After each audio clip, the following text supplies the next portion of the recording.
All right, we're going to listen to just a little bit of this. Today's the 3rd of January, pertaining to all the excitement going on all over the world regarding hostility. And before we even really look at this very well, I want to make a comment pertaining to all this, pertaining to war and hostility, violence. I put out a video about maybe a little bit more than 6 months ago, expressing and explaining that as far as I was concerned, you needed to open back up places like Milan Arsenal. We are teeter-tottering right now on something horrifying fixing to happen. And it's actually supported or backed up, forecasted by the Bible, that there was a reason why that the Holy Spirit was talking to the 7 churches down here on the planet, on earth, that Satan will throw some of you off into prison. Be thou faithful unto death. He that shall overcometh will not be hurt of the second death, etc., etc., etc. If you know anything about the book of Revelations pertaining to the first 4 chapters, talking to the 7 churches, you know exactly what I'm talking about. There was a purpose that was put there for this particular moment. This particular moment right now is absolutely like a wildfire that's breaking out in different areas. Some areas a little bit more so than others. But if we don't watch, this is going to lead to the absolutely extinction of mankind. And I ain't just talking about leading into a 3rd World War. I'm talking about the actual leading into the extinction of humanity. So please, on the 3rd day of January, year 2024, in the continental United States, please pay attention to the things that you're fixing to look at and watch. And people need to quit itemizing stuff in the pretense towards if it's going to happen, but start examining the actual facts of what is happening and start putting things in the proper perspective of the way that they ought to be, of when it happens. Not if it happens, but when it happens. It's kind of like it took, like, I guess, 10 or longer years before we finally realized that these idiots out here that was doing these mass shootings and stuff going into these schools, it took about, give or take, about 10 years or longer before we finally realized it wasn't a matter of if it was going to happen to our schools, but when it was going to happen. That's how you take proper precaution in trying to prepare and getting ready for something. It's not if it's going to happen, but when it happens, are you properly prepared? And it's obvious that whenever you have somebody like Biden up there that's a president, I ain't trying to bash the president, but the fact of the matter is, on Veterans Day, it may have been 9/11 of last year, Biden was out doing some sort of a meeting somewhere, G meeting or something like that. But anyways, he wanted to come back to America, and the closest place that he could get was Alaska before it got too dark. And he was making a speech about 9/11 and et cetera, towards the terrorist attacks. And some commentator, and I've already done brought this out a time or two, some commentator asked him, said, well, are we safer today than what we was during 9/11? And his response was, yes, absolutely. Giving out false information to the public that just like a few basically days or weeks later was basically whenever the October ordeal occurred. It's one calamity after another. I just got through talking to my uncle again yesterday over in Paris Landing in Henry County, Tennessee. I went up there to see him for about 30 minutes, making sure he's okay. And his outlook on all this is the same as mine. It's not getting better, but rather getting worse. Whenever you have senior citizens that's on a fixed income that cannot no longer get out here and work for themselves and make extra money, and they see all these expanding prices that's going on pertaining to food and etc., it is very, very worrisome to these senior citizens of not knowing what to expect next. Because you turn on your TV and you wonder, what the hell are we going to have to visually see today or experience in our psychic emotions today that we may actually be tangibly going through tomorrow. And it's reached a point that you no longer want to prepare yourself towards thinking, what if, but when? But when? Please listen to this, because I feel like that it's absolutely crucial. It's essential that we realize what we're up against. And I've been trying to tell you that now for several videos and several meetings, that we are under a siege. The world is under a siege right now. And if we do not awaken to it, we will be a victim to it. And there's so many of us that already has been a victim to it, not just here in America pertaining to the anti-Semitisms, but all over the planet. And what we're seeing unfold right now over there in the Middle East is absolutely hair-raising. Because once this unleashes, this is a fire that may not can be put out. And that's one of the reasons why America has spent so much time over there and so much money over there in trying to reform them people, because of the prophecies coming out of the Bible, where the Bible talks about the blood will be as deep as a horse's bridle over in the river of Euphrates or the river of Jordan or somewhere over there, towards a total out-and-out battle, a bloodbath. And my friends, you need to pay attention to what's going on. You really do. It's 20 past the hour. Hamas says one of its political leaders was killed in a strike in Beirut, Lebanon. The terrorist group is now blaming Israel, and experts say yesterday's drone strike will likely be perceived as a warning to Iran, and any retaliation could lead to a broader conflict in the region. NBC News foreign correspondent Matt Bradley has the details. Today, an already volatile region braces for a potentially wider war. The assassination of a top Hamas leader left a massive blaze in Beirut. Hamas accused Israel of killing its second-in-command, Salah al-Aruri, among other leaders. Al-Aruri had a $5 million American bounty on his head. This eyewitness said it wasn't a military jet, it was a drone. It had a low sound. Israel neither confirmed nor denied responsibility for the attack. Whoever did this strike was very surgical and went for a Hamas target, because Israel is at war. Whoever did this has a gripe with Hamas. Al-Aruri was one of the founding members of Hamas's military wing and a key liaison with other countries and militant groups. He's praised Hamas's October 7th terror attack against Israel. In Al-Aruri's birthplace of Ramallah, the anger started boiling last night. Killing Salah al-Aruri in the center of Beirut will never put an end to our struggle to achieve our goals, this man tells me. But many here worry the rage could spread beyond these borders. Israel's military spokesman saying, not could, but will spread. Quit saying past tensively of a hypothetical. You need to gear up towards what's fixing to take place. The American people need to be awakened.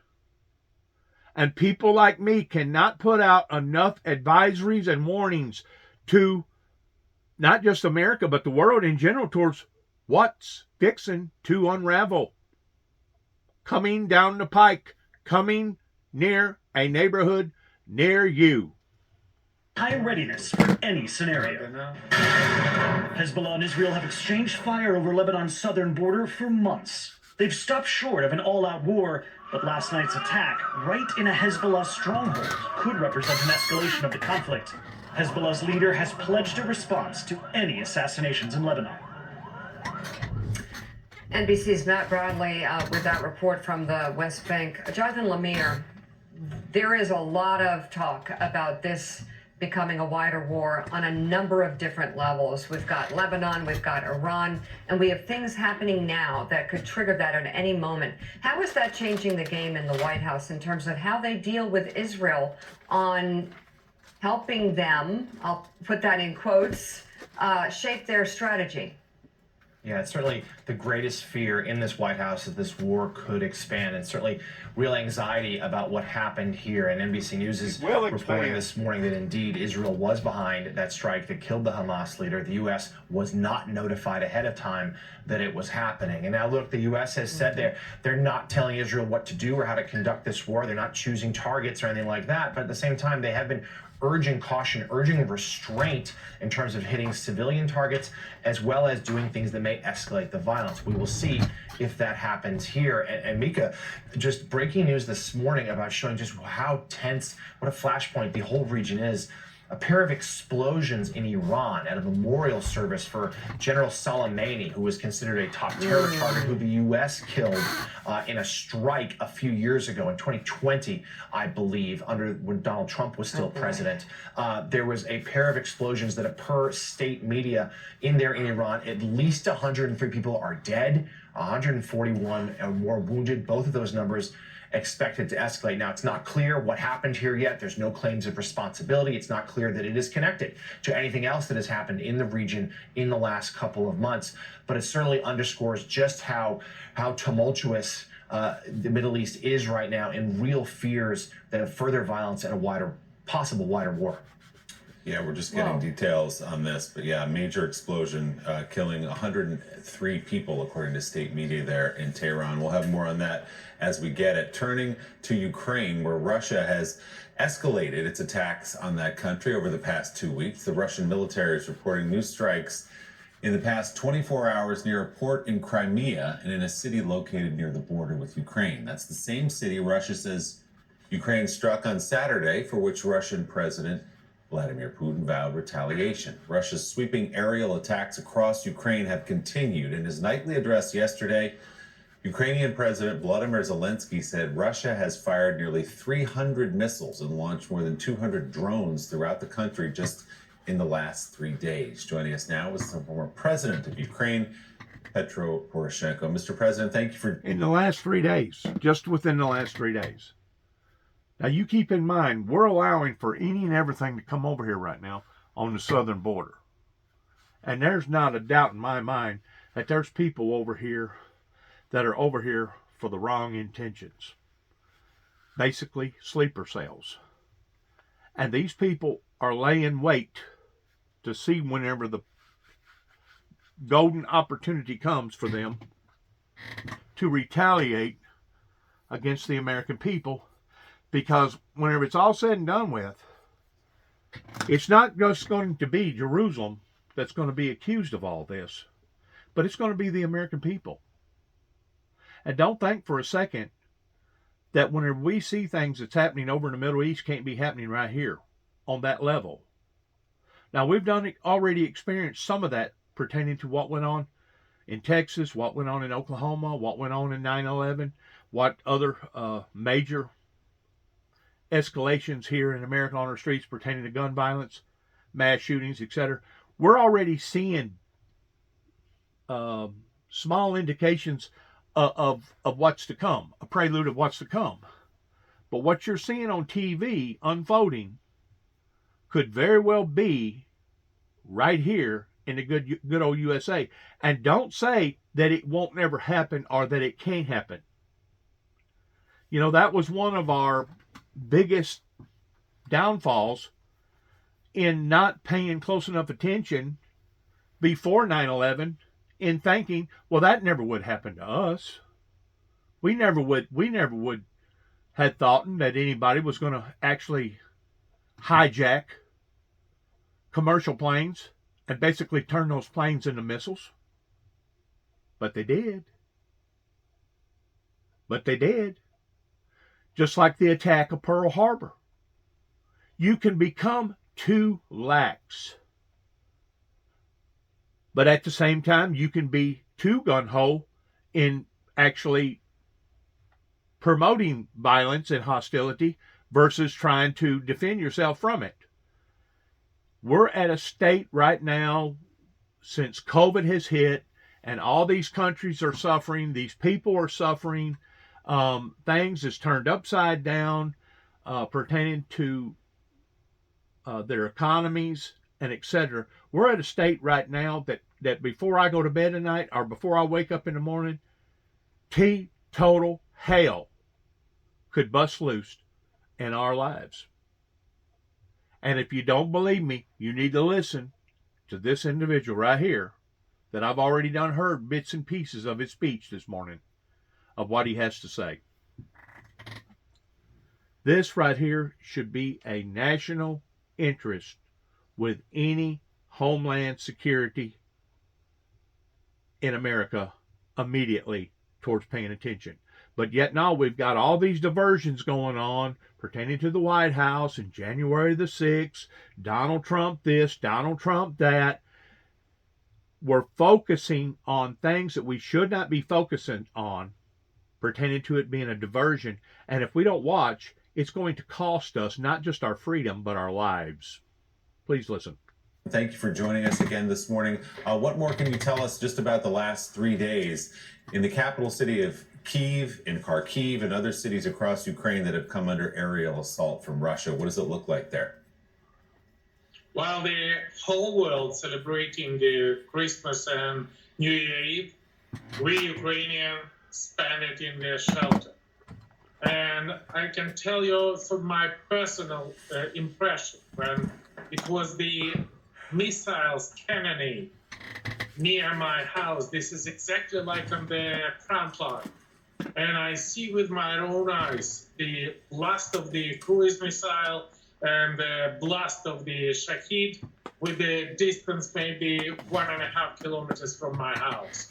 And this is the disaster because only during the yesterday attack and only in Kyiv, we have 31 victims on civilians. And with that situation altogether, if you take the cruise missiles, ballistic missiles, and Shahid drone, since 29 of December, it was 500 attacks throughout Ukraine. And this is just an understanding and reminding how Russia terrorizing the world. And I think that it should start to be a wake-up call for the whole Western countries that we need to act decisively. And we need to call the Security Council. We need to call the Foreign Affairs Council of the European Union. We need to call the Council of NATO Ukraine. And we should demonstrate to Russia that we never accept these type of things. And we have a scenario how to answer on this disastrous attack. But at the same time, Ukraine surprised the world with our ability of our air defense to hit the famous Russia Kinzhal. And I want to use this opportunity to thank you. Thanks for the Patriot missile you delivered to Ukraine. Thanks to the Iris-T, which European and NATO delivered. Thanks to the Gepard, you saving life of Ukrainian. You destroying Russian ability to attack free world and democracy. Mr. Poroshenko, we're looking at scenes from Ukraine of the death and violence that comes from the skies, from drones, from bombings, from missiles. And yet this remains a ground war, a big ground war between Ukraine and Russia. So my question to you is, Vladimir Putin continues to send hundreds of thousands of young soldiers and old soldiers to their deaths in Ukraine. And the Ukrainians fight fiercely, as they will through the remaining winter months.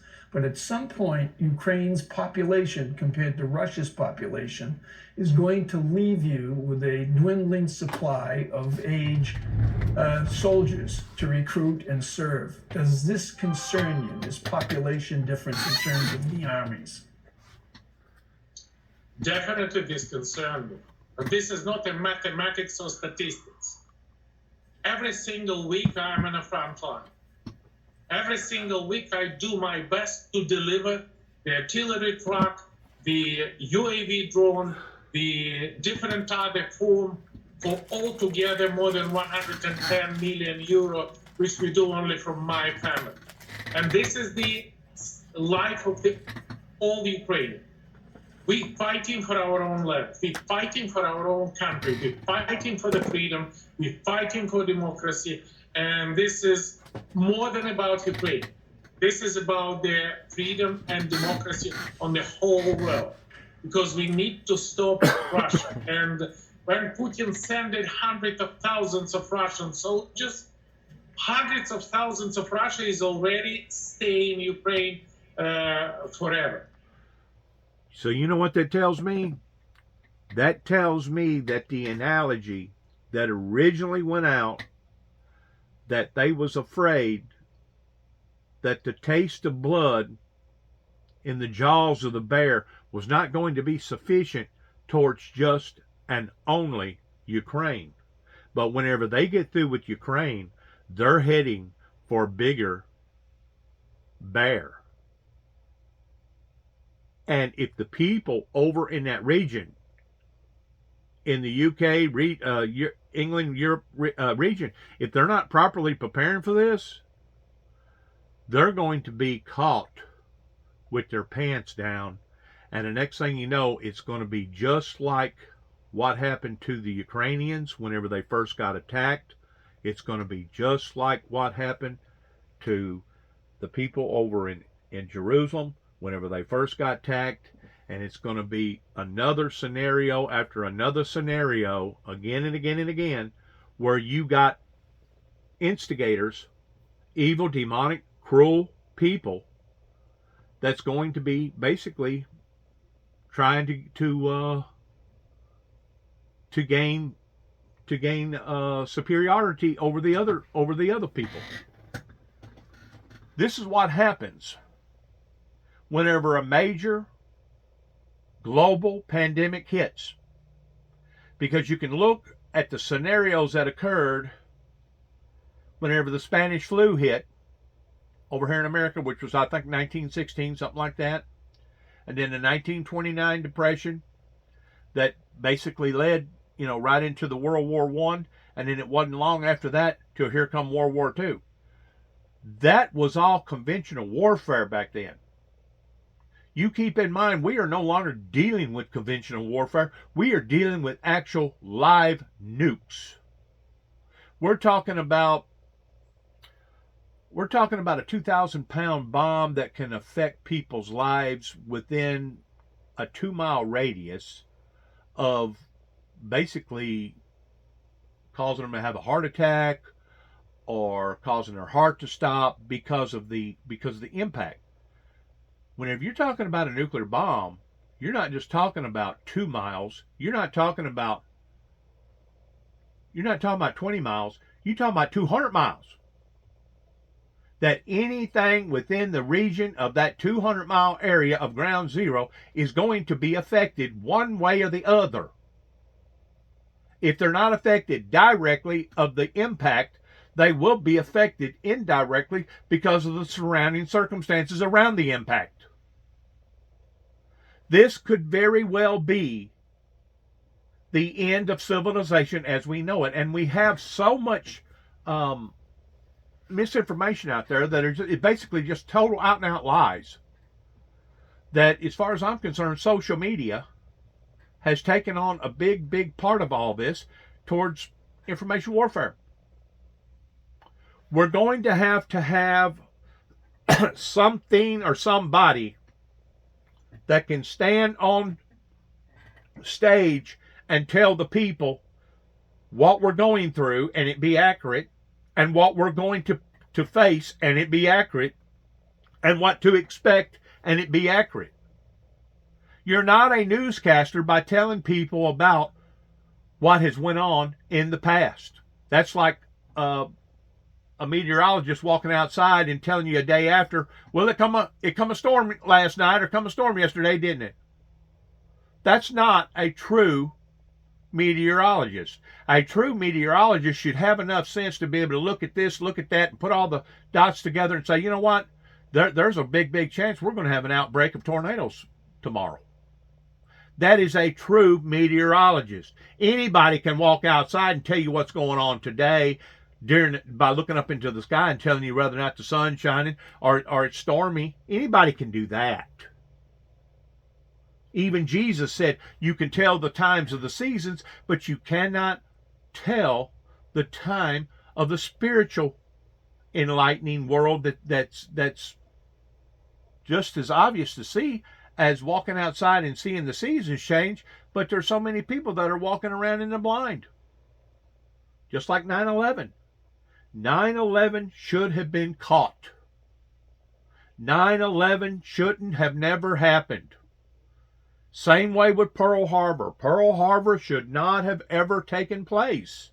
But because we become too lax in thinking, oh, it would never happen to us, it happened to them. It happened to us. And it's going to continue to happen to us if we don't have our eyes and ears on the ball. The COVID, I'm going to use this just for an illustration of the COVID. Whenever Donald Trump was president, whenever they realized what was going on over in China, and we had satellites watching them over there, seeing how that they would take basically a 8-block area, or maybe even bigger than that, and within a matter of 3 or 4 days, they've turned it into a concentration camp or a death hospital where people are going there to die. Whenever we started seeing stuff like that on the satellite, that should have been a strong indication that we got a problem on the other side of the earth that we need to prepare for. But did we? Did we prepare for it? No, we just kept the airlines going just like it was an everyday, ordinary thing until it was too late. Until the virus now not only come over here, but now the virus was spread all over the world. These people that we have paid to put in these positions to take care of us are not taking care of us. And because of it, they need to be either physically or politically restrained and put somebody in their positions that can take care of us. The ordeal with all the illegal immigrants, that should have been looked at in a more harsh way probably 10 years ago, a decade ago. But it has taken till now of seeing all these crises developing in all these different cities in our country that now people are just now paying closer attention to it. The deal with all our jobs losing, pertaining to us no longer having employment because our major retailers over here was basically stabbing the American people in the back. Our politicians was selling us out. That should have been looked upon way before now. Way before now. And now we're $34 trillion in debt, and these problems are escalating. So whenever people like Biden gets on national TV and tells you, oh no, it's a lot safer today than what it was before 9/11, they are lying to you. They are in a different warp zone. Whenever they tell you that the economy is doing great, they are lying to you. It may be doing great for a certain amount of people that was either fortunate or at the right place at the right time. But there's another sector of people that it ain't doing good for, that's basically struggling just to be able to keep the lights on. And unless we're willing to look at all points and angles pertaining to what we're dealing with today in the realm of reality, that means we are not in the realm of reality. We are in the realm of some sort of a delusion of some sort that once more have been blinded by these evil demonic spirits that has blinded us to the degree that we have become deceived. We have become complacent. We have become lax. I'm telling you, this thing is on the move. It's just like a cancer. It's just like a wildfire. And I noticed it back in the 90s is whenever I started paying closer attention to it. Basically, after the ordeal happened in Texas, after the ordeal happened in Oklahoma with Jerry Springer, because I had a niece up there working for him at the time, of how that people was rooting and glorifying in other people's miseries. That, to me, was absolutely memorizing in setting and seeing people being entertained by other people's horrors. And the first thing that I thought of whenever it was occurring, and you can laugh at me if you want to, and that's fine too, is that they basically was doing the same thing during the days of the Romans, whenever they was taking the Christians and throwing them into the arenas while there was lions, tearing off their heads, tearing off their arms, and eating them alive while people was clapping and applauding it. Now, we want to say that we're a civilized society, especially over here in America. Well, if we're a civilized society, we need to start acting like a civilized society.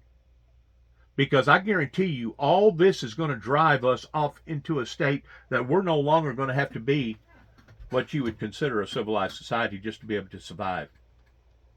And that's one of the reasons why, and I'm going to repeat this probably again, that I look down upon to various groups over here in America that's German descent pertaining to their religion, the Mennonites, the Mormons, that claim that violence is beyond their criteria. Well, you know, I used to think the same thing, that we as Christians was just supposed to be somebody's whipping post. And it didn't matter if they hit us once or twice or 1,000 times. We're just supposed to stand there and take it. But then I got to looking at it from another perspective. Well, if that would have been the case, how come the heavenly kingdom and God the Father and the holy angels didn't take it whenever the Antichrist, Lucifer himself, basically started a commotion that turned into a major war up in heaven? They didn't take it. They kicked them out. They declared war on a group of people that was trying to overtake them.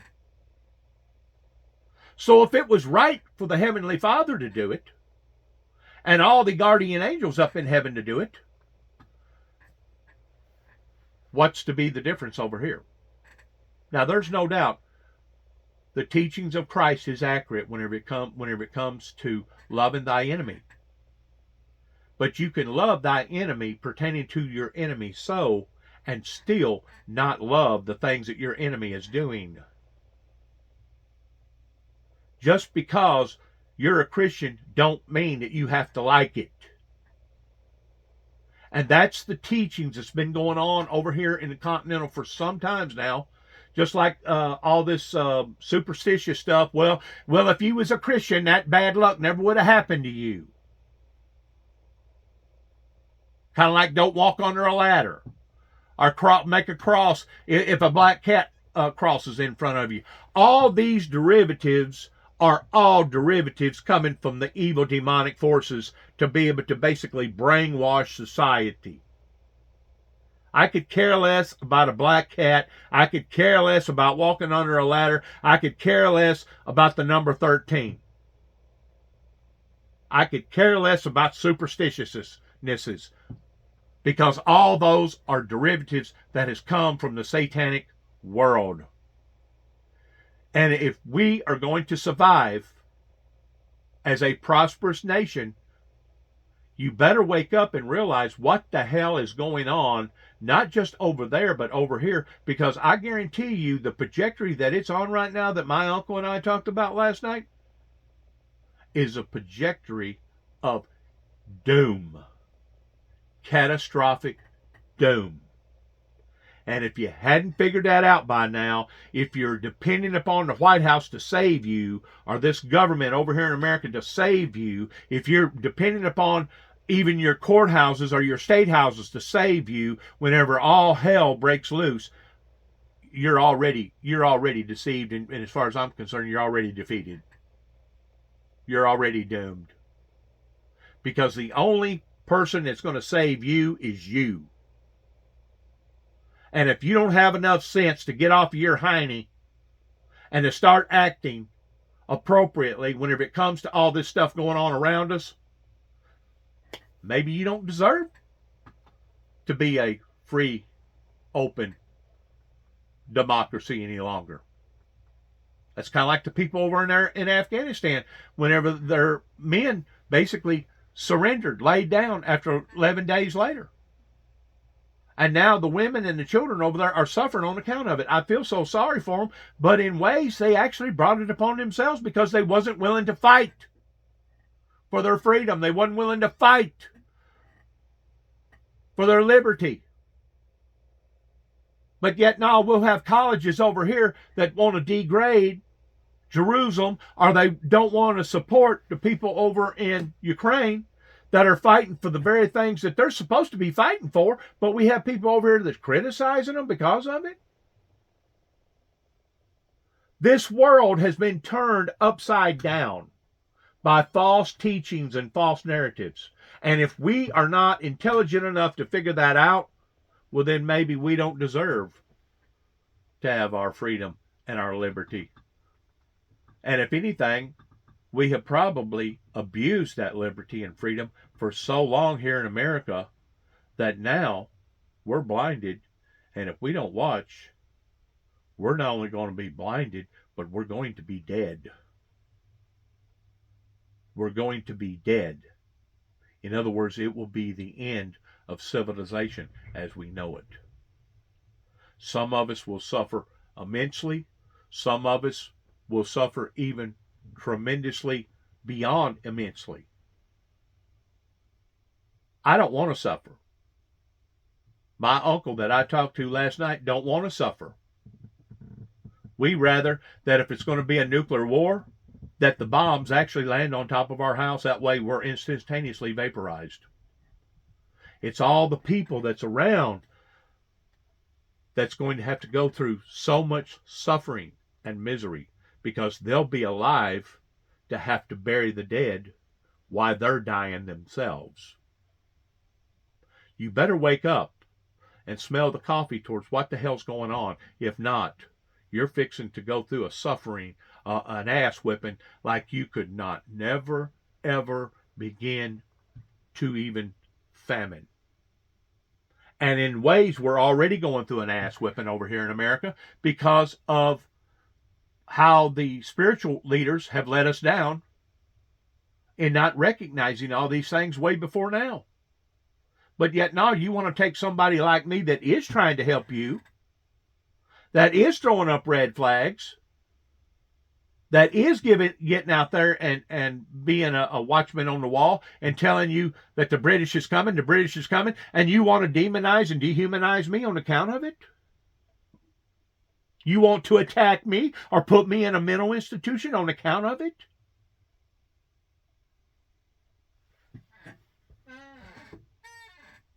You better wake up before it's too late.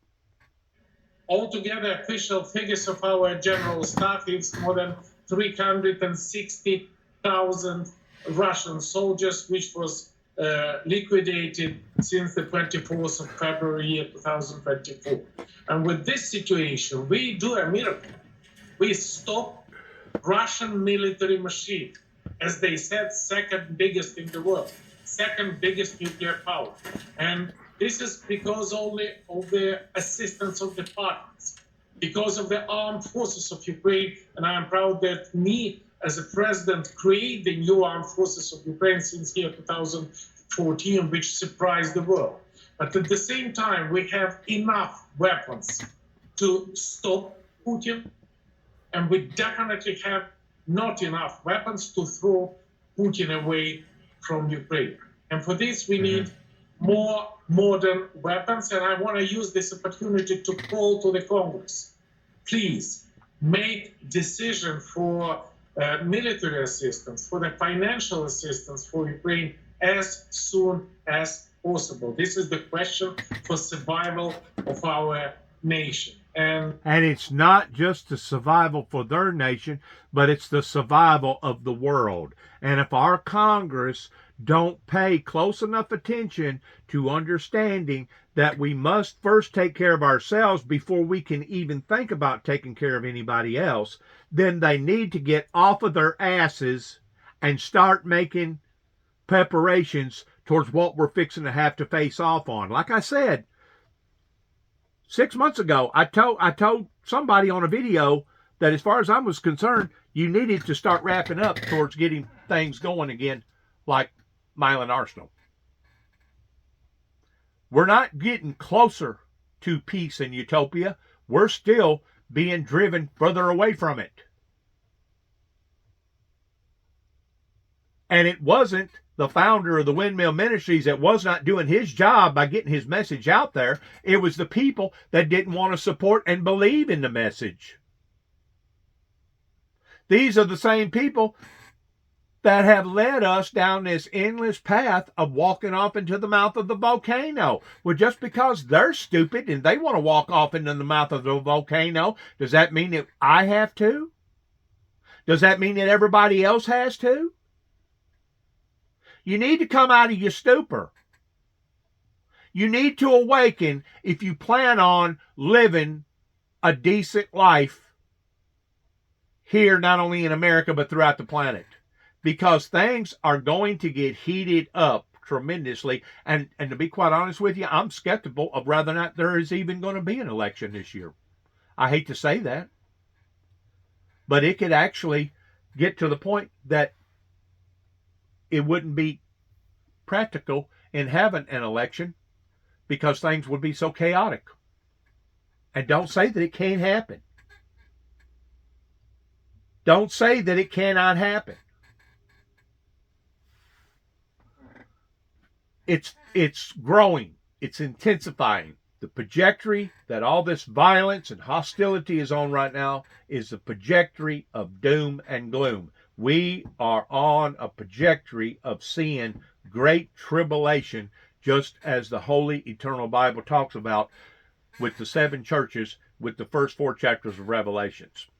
That's the trajectory that we are on. Now, you can sit and you can listen to people lie to you. You can sit and listen to people that obviously don't know what they're talking about whenever they give out false information. You can sit and listen to people that they themselves are blind and they're willing to lead everybody else off into the mouth of the volcano because they're heading off into the mouth of the volcano if you want to. But I'm not going to listen to these people. This is the reason why that I tell you, and I'll continue to tell you, that both parties in America, regardless whether it's Republican or Democrat, has failed the American people. They have failed to protect us and take care of us and make sure that our jobs was adequate. They have failed as human beings. Take the equation completely out of politics and just use the equation towards being human beings. They have failed towards being human beings that was supposed to have been on guard, the watchman on the wall, towards seeing all this stuff before it ever got here. This man here is trying to tell you that. If you'll listen to his words, if you'll take notice of the things that he's talking about, not just over in his own country, but throughout the world.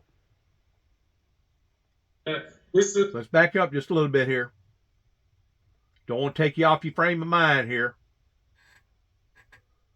Congress, please make decision for military assistance, for the financial assistance for Ukraine as soon as possible. This is the question for survival of our nation. And this is not let Putin to do Ukrainians like hostages for the this type of things. And please let American congressmen and American people.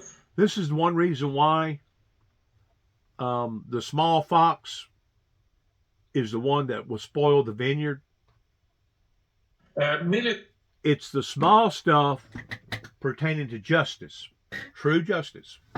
That if you'll let somebody get away with this, if you'll let somebody get away with that, if you'll let somebody get away with another event, the next thing you know, everybody's basically turning into a chaotic situation to where now evil rules over good. Evil rules over good. Whenever that occurs on the level like it did during Sodom and Gomorrah, I promise you that's when God the Father will step in and he'll put an end to all of it. And if you don't believe me, sit around, not do nothing, and by you not doing nothing, in actuality, you are doing something because you're not doing nothing, and just see if the words that I'm telling you does not come true. If God did not allow for other cultures and other generations not to get away with that type of environment that's happening now to not only the guilty but the innocent too as well, the elderly, those that's defenseless, the children, etc., he's not going to allow for it to go on very much longer over here if it reaches that level. And if you don't believe me, sit around waiting to come to a neighborhood near you. It goes back to the philosophy of the NRA. The only way to defeat a bad person with a gun is a good person with a gun. Because sometimes good people has to do bad things. Just like most of the time, bad things happen to good people.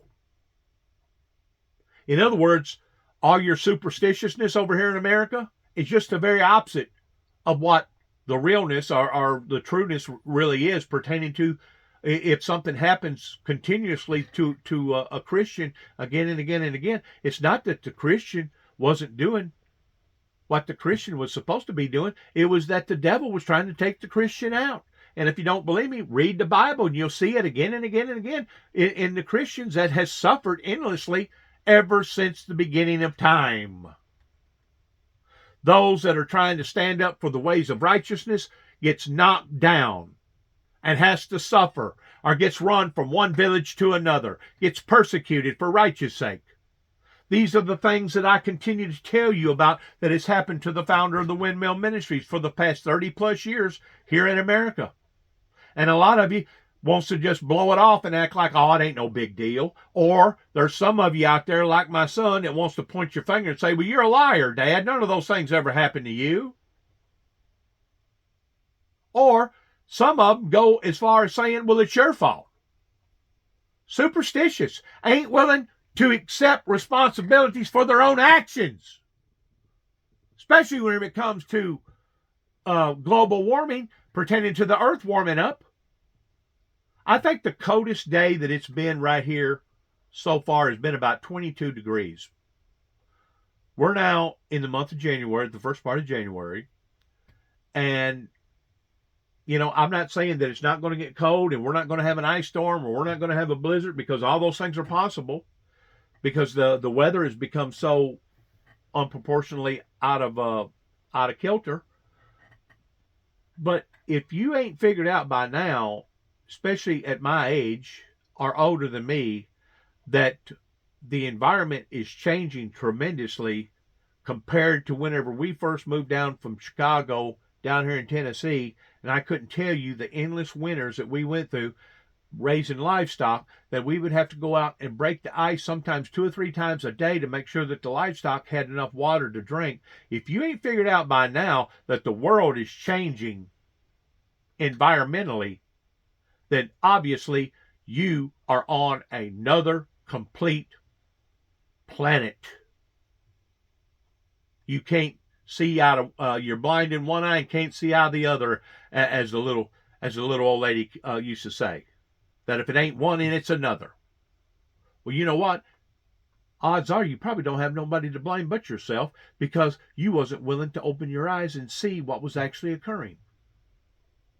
That's one thing that TV and internet and satellite and all this other stuff has done. It has enclosed people's thinking to the degree that if it's out of sight, out of mind. If it's out of sight, out of mind. Don't think about it. It's depressing, it's depressing, it's depressing to watch the news, and which it is. But it's the facts. It's reality. Now, you can sit and play your video games all day long if that's what you choose to do. You can live in a bubble, an imaginary bubble, in some sort of virtual reality if you want to. But the fact of the matter is, the real reality is going to catch up to you. And whenever it does, it may be a day late and $1 short. A day late and $1 short.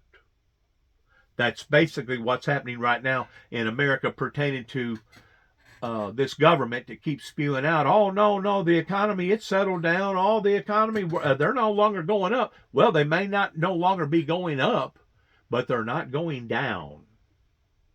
And we have seen this racket going again and again and again whenever the oil companies would raise the prices up $1 from the flat line of where it was, and then they bring it back down 50 cents. That way it convinces the people, well, it wasn't as bad as what we thought. Gas went down, didn't it? Yeah, it went down from the top of the line, but it hadn't went down from where it originally was, because I can remember buying gasoline whenever it wasn't but about, give or take, about 37 to 60 cents a gallon. And some people that's older than me can remember whenever they was buying gasoline for like 22 cents a gallon. When is the last time that you seen a promotion of fuel going for $22 a gallon? That's what I'm getting at. They have turned it, you can call it commercializing. You can call it, there's another word for it. I can't think of it right now. Marketing. Whenever the oil companies raise the prices, then all your basically your people that's selling all the products, they raise their prices to justify the differences of the fuel prices pertaining to the transporting fees. And then whenever the oil prices goes down, guess what happens with the merchandise? It stays about the same. They're teeter-tottering, going up, down, up, down, up, down. They're playing both sides against the middle. And you know who's the one that's taking it on the cheek? The consumer. Us. We the people. We're the ones that has to pay. And if we don't pay in one way, we pay in another. And you can live in a fantasy world if you want to, but the bottom line is this: somebody's going to have to pay for a nation that's $34 trillion in debt. And I really hate to think that it was part of my fault that I didn't speak up about it to the degree that now I'm throwing that type of a burden upon my granddaughter or my great-grandkids that's going to come after I'm dead and gone. Now, do you want to live with that? Is that what you want to live with? Because if that's what you want to live with, that speaks volumes about who you are. With the greed and the selfishness and not being responsible in allowing for this to get in the shape that it's in. You got people like me that's putting the word out there. You can continue to ignore us. You can continue to degrade us. You can continue to demonize us and dehumanize us if that's what you choose. But ultimately, whenever it's all said and done with, at the end of the day,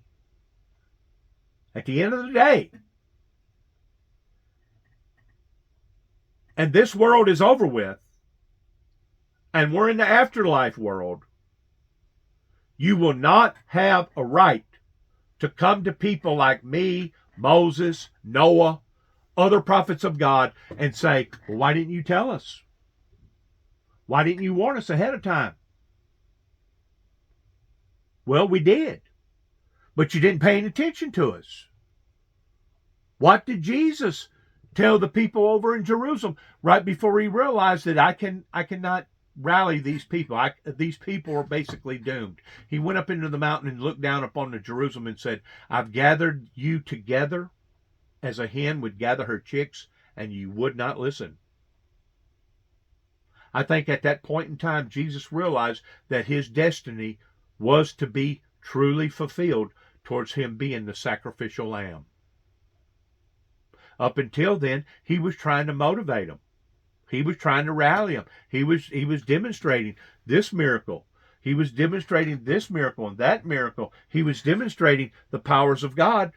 And during the time that maybe some of those miracles actually took place for a few hours or a few days, they may have been persuasive.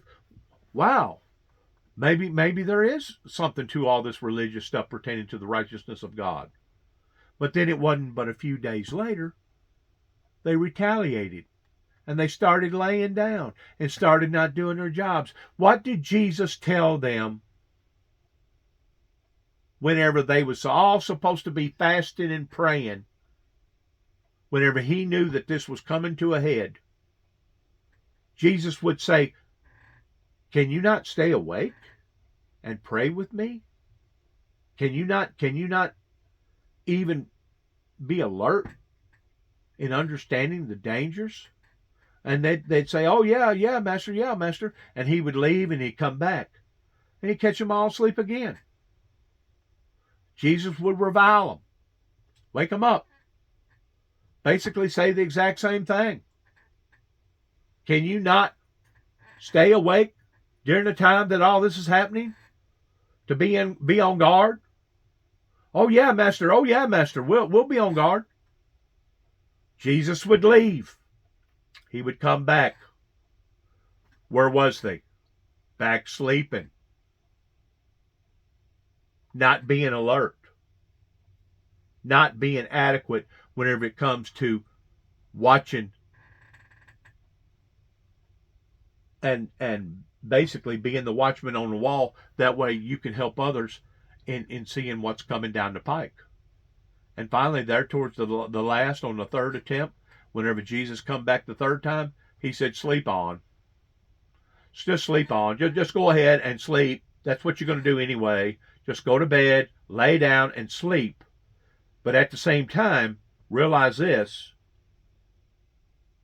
If all hell busts loose in your life, if a lion or a tiger or a bunch of wild heathens come up here and kill you, don't blame me, because I was telling you how to perform and you didn't want to perform that way. So just sleep on. But keep in mind that one day in the afterlife world, you will not have a right to come to me and say, well, why didn't you tell us? Why didn't you warn us? Because you was warned. You was told how to perform, and you didn't perform the way that you was told. You have allowed for this to come into your existences. But the sad thing about it is, pertaining to the adults, looking at the responsible ones, is that now you've not only allowed for it to come into your zone, but now you've allowed it to come into others too as well.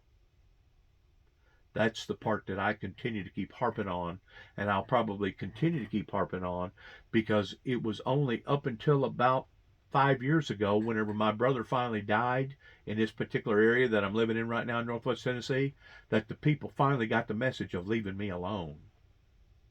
Quit attacking me. Quit hunting me. Quit terrorizing me. Quit tormenting me.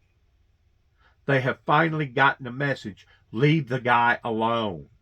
Well, guess what? They never should have been attacking us to begin with. That led into my brother's death. That the law enforcement agencies up here in Weakley County failed. They failed not just Dennis Jackson, but they failed the family of Dennis Jackson. And I continue to keep harping upon that, and I'm going to continue to keep harping upon that, because they are guilty in the first degree. So now, after me getting that all out, what else are they guilty of? Bingo. While they was running to the banks and stuffing their own pockets full, people was steadily sifting through the cracks, Homes was being lost. Communities was being devastated. Lives was being destroyed. And it wasn't just Dennis Jackson's life that they was after towards wanting to destroy. They're after all the true, loyal, humble, authentic, born-again Christians. And if you hadn't figured that out by now, claiming to be a Christian yourself, then the odds are you're probably part of the problem rather than part of the solution to the problem. There was somebody that got on the news the other day that was talking about the deal going on over in Israel, that if you cannot foresee that it was the evildoers that basically throwed the first lick in pertaining to Hamas and Jerusalem, if you can't see that and understand that and accept that, then odds are you're part of the problem rather than part of the solution to the problem. It's a matter of perspective of how that you're looking at the glass. Is it half full or half empty? Well, I can't force you into seeing things the way that you're supposed to see them. Just like Jesus could not force them of staying awake after coming to them the second time. The third time, he said, you know what? Just go ahead and sleep. Do whatever you want to do. Lay down, sleep, snore, whatever you want to do. But the bottom line was they could not stay awake and be alert during the time that Christ was telling them to. Because Jesus knew what was coming around the corner. After he went up into that mountain and he prayed to the Father and he said, I've gathered thee together as a hen would gather her little chicks, and you wouldn't listen. I think that was one of the downest times that Jesus had in his whole ministry, because he realized at that point in time, I can't do nothing with them. They're doomed. I've gathered you together as a hen would gather her chicks, and ye would not listen. Those was the words of Jesus Christ in looking down at Jerusalem, Israel. Do you not think that those words today are still radiating in the heavenly kingdom? Because I guarantee you they are. All this death and destruction that is befallen up into that region. In other words, Jesus is still radiating the same message again and again, 2,000 years later. Hey, I tried to help you. I told you to stay alert. I gave you instructions in what to do, and you didn't do it. So now the enemy is upon you. Now, instead of you seeing good times, you're going to witness bad. And odds are now a lot of those bad things are going to happen to either you or the people that you care about. That is reality pertaining to looking at the truth, the whole truth, nothing but the truth on all fronts. A lot of people wouldn't know the truth if they was to stumble over it. They would not identify the truth if they was to fall over it.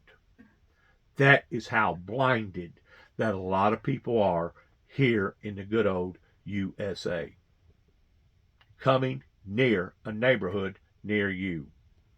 Assistance, for the financial assistance for Ukraine as soon as possible. This is the question for survival of our nation. And this is not let Putin to do Ukrainians as hostages for the this type of things. And please let American congressmen and American people do not use Ukraine as a hostages for their internal politics. You know, I think one of the things that helped to motivate that government over there, Putin's government over there in Putin, was whenever he seen how much effort that the American people and American military put in towards trying to reform a group of people over in Afghanistan. Because we stayed over for 10 years. We spent about $2 trillion, not counting all the lives and emotions and everything else that costed us. But I think people like Putin actually seen that and said, you know what? What the American people are trying to do is futile. Because proof is in the pudding, because after they walk out, 11 days later, they lay down and allow for the very group that they was trained to attack and take over. Now they're just letting them come in and take their lives back over again. So that in and of itself sent a signal to people like Putin, your oligarchs, and saying, well, you know what? This thing called democracy and voting in and voting out, and this thing pertaining to the good, trying to defeat the bad, is futile. It sent a false signal, and that's one of the reasons why that Putin actually thought that he was going to be able to conquer, overcome, and annihilate the Ukrainians' dreams and desires towards them being unified in their own democracy. He actually thought that he was going to be able to pull this off in less than a week. That once he showed his force with all his tanks and all his men, that they would lay down just like the men did and the women. You can't blame it on the women and you can't blame it on the children pertaining to them having to lay down to the Taliban. You got to go back to the adults. How come they did not participate in doing the proper thing? Well, how come the people that was with Jesus didn't stay alert? There's consequences in not doing the proper thing. And by you not doing nothing, you are still projecting a movement. And you may not think that you are, but you are. By you not doing nothing is still an action that you have chosen voluntarily to take. And because of it, there will be consequences. Politics topics. We are on the fight of the whole free world, on the fight of US. Please help us to do your job. All right. Former President of Ukraine, Petro Poroshenko. Thank you very much for being on this morning. Thank you, sir. Coming up hours from now, House Speaker Mike Johnson and 60 Republicans will head to the southern border as Senate negotiations resume. We'll get an update on where those talks stand right. So let's back up here.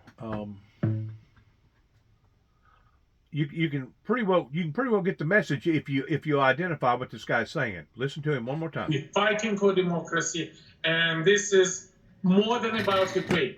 This is about the freedom and democracy on the whole world, because we need to stop Russia. And when Putin sent in hundreds of thousands of Russian soldiers, hundreds of thousands of Russia is already staying. Because a non-action is an action. And like I said, whenever that happened over there with Ukraine, after the COVID ordeal towards basically hurting their economy over there, that's whenever they started looking and targeting Ukraine by saying, you know what? We'll just go back over there and take back over their property. Well, you know what? The very ideals that they originally had has failed. But because of their pride, do you think that they're going to tuck tail and go back home and say, you know what? It wasn't worth it? No, they're not going to do the decent thing. You know what they're continually doing? They're continually bombarding and destroying and turning that whole region into a wasteland. So, who actually wins in war? Neither group. Because Putin is not getting what he thought that he was going to get with all them factories and all those nice streets and roads and all that terrain over there pertaining to their lakes and etc. They're not going to get that. You know what they're going to get if they do completely annihilate the people over in Ukraine? They're going to get a country or a region of devastation that will cost not millions, not billions, but trillions of dollars to build back. So the very thing that they thought that they had their eye on turned out to be fool's gold. And you know what? I applaud every individual that has suffered sweat, blood, and tears for the past 2 years now since this war broke out over in Ukraine. Now, you tell people like Marvin Alexander that here in the state of Tennessee, that told the American people, oh, yeah, Trump shouldn't have done what he done. But it didn't justify towards him losing his job over. Well, if that wasn't justifiable in losing your job over, then I don't know what the hell is pertaining to you making obligations and promises to one of your allies, and then you now wanting to basically bamboozle them or hustle them or blackmail them and tell the leader of Ukraine, well, the only way that we're going to be productive is that you got to do this, this, and this. Well, that wasn't the original agreement. And Trump knew that. So Trump violated those standards. And if we walk away from the Ukrainians now, we're going to be violating those standards. But not only are we violating the standards, we're also opening up another brand new can of whip ass in a group of people in thinking that they can basically do whatever that they want to do and ain't nobody going to reprimand them for it. It's the same thing that's going on right now over in Jerusalem. They're getting an ass whipping right now, and I hate to see it. I hate to see blood and death and destruction and horror and pain and misery. But you know what? If that's what it takes for Jerusalem to make a statement, then that's what it takes. But as far as them going in and taking the Israelites over, pertaining to Jerusalem towards it being a golden nugget, they'll probably be just like the Ukrainians. They'll fight them to death. In other words, if they do take the property over, the geographics of that area over, they'll take it over in nothing but ruin. Ruin. What did you get out of that? Devastation. And that's what usually happens with war. Neither side wins. And until the righteous people stand up against the wickedness of wicked people and tell them that, hey, yeah, we're supposed to love you, but we don't have to love what you have done. It says to turn thy cheek only once. It don't sit there and tell you that you're supposed to be somebody's damn whipping post or somebody's floor mat. That's the reason why that we have law in America that's supposed to protect the defenseless.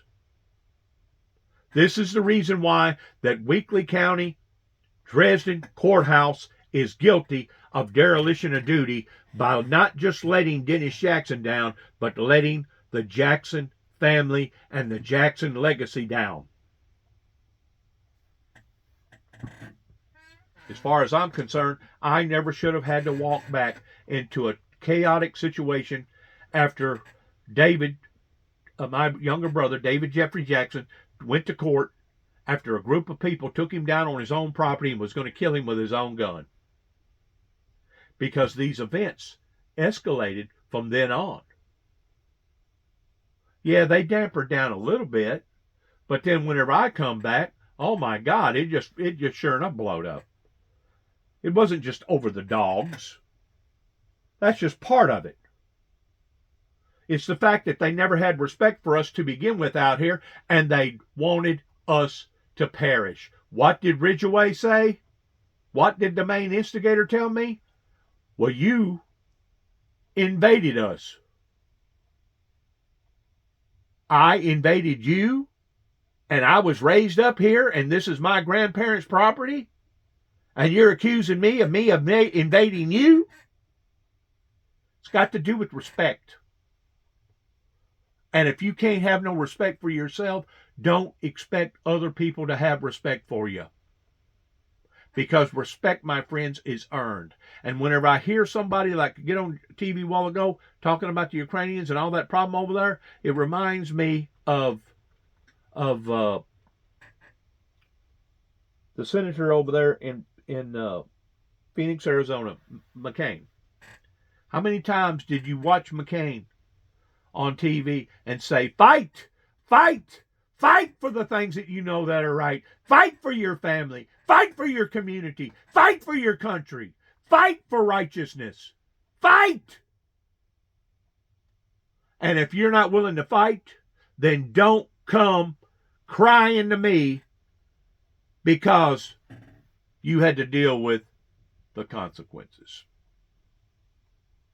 You didn't want to listen to people like McCain. You didn't want to listen to people like me. You didn't want to listen to Noah. You didn't want to listen to Jesus Christ. That's the reason why the Bible continues to say that it would have been better for Sodom and Gomorrah that was killed instantly than for the group of people that would not render or take heed to the things that he was trying to tell them. Now they'll be taken out one by one, and they'll live in their own inadequacies. They'll live in their own cesspool, is what Jesus was saying. What a horrible way to live or even die. Russian soldiers, which was liquidated since the 24th of February 2024. And with this situation, we do a miracle. We stop Russian military machine. As they said, second biggest in the world, second biggest nuclear power. And this is because only of the assistance of the partners, because of the armed forces of Ukraine. And I am proud that me, as a president, created the new armed forces of Ukraine since year 2014, which surprised the world. But at the same time, we have enough weapons to stop Putin, and we definitely have not enough weapons to throw Putin away from Ukraine. And for this, we need more modern weapons, and I want to use... Now, he just said a double standard. He said one thing, and then he turned around and said just the opposite. ...for military assistance, for the financial assistance for Ukraine as soon as possible. This is the question for survival of our nation. And this is not let Putin to do Ukrainians as hostages for the this type of things. And please let American congressmen and American people do not use Ukraine as a hostages for their internal politics topics. We are on the fight of the whole free world, on the fight of US. Please help us to do your job.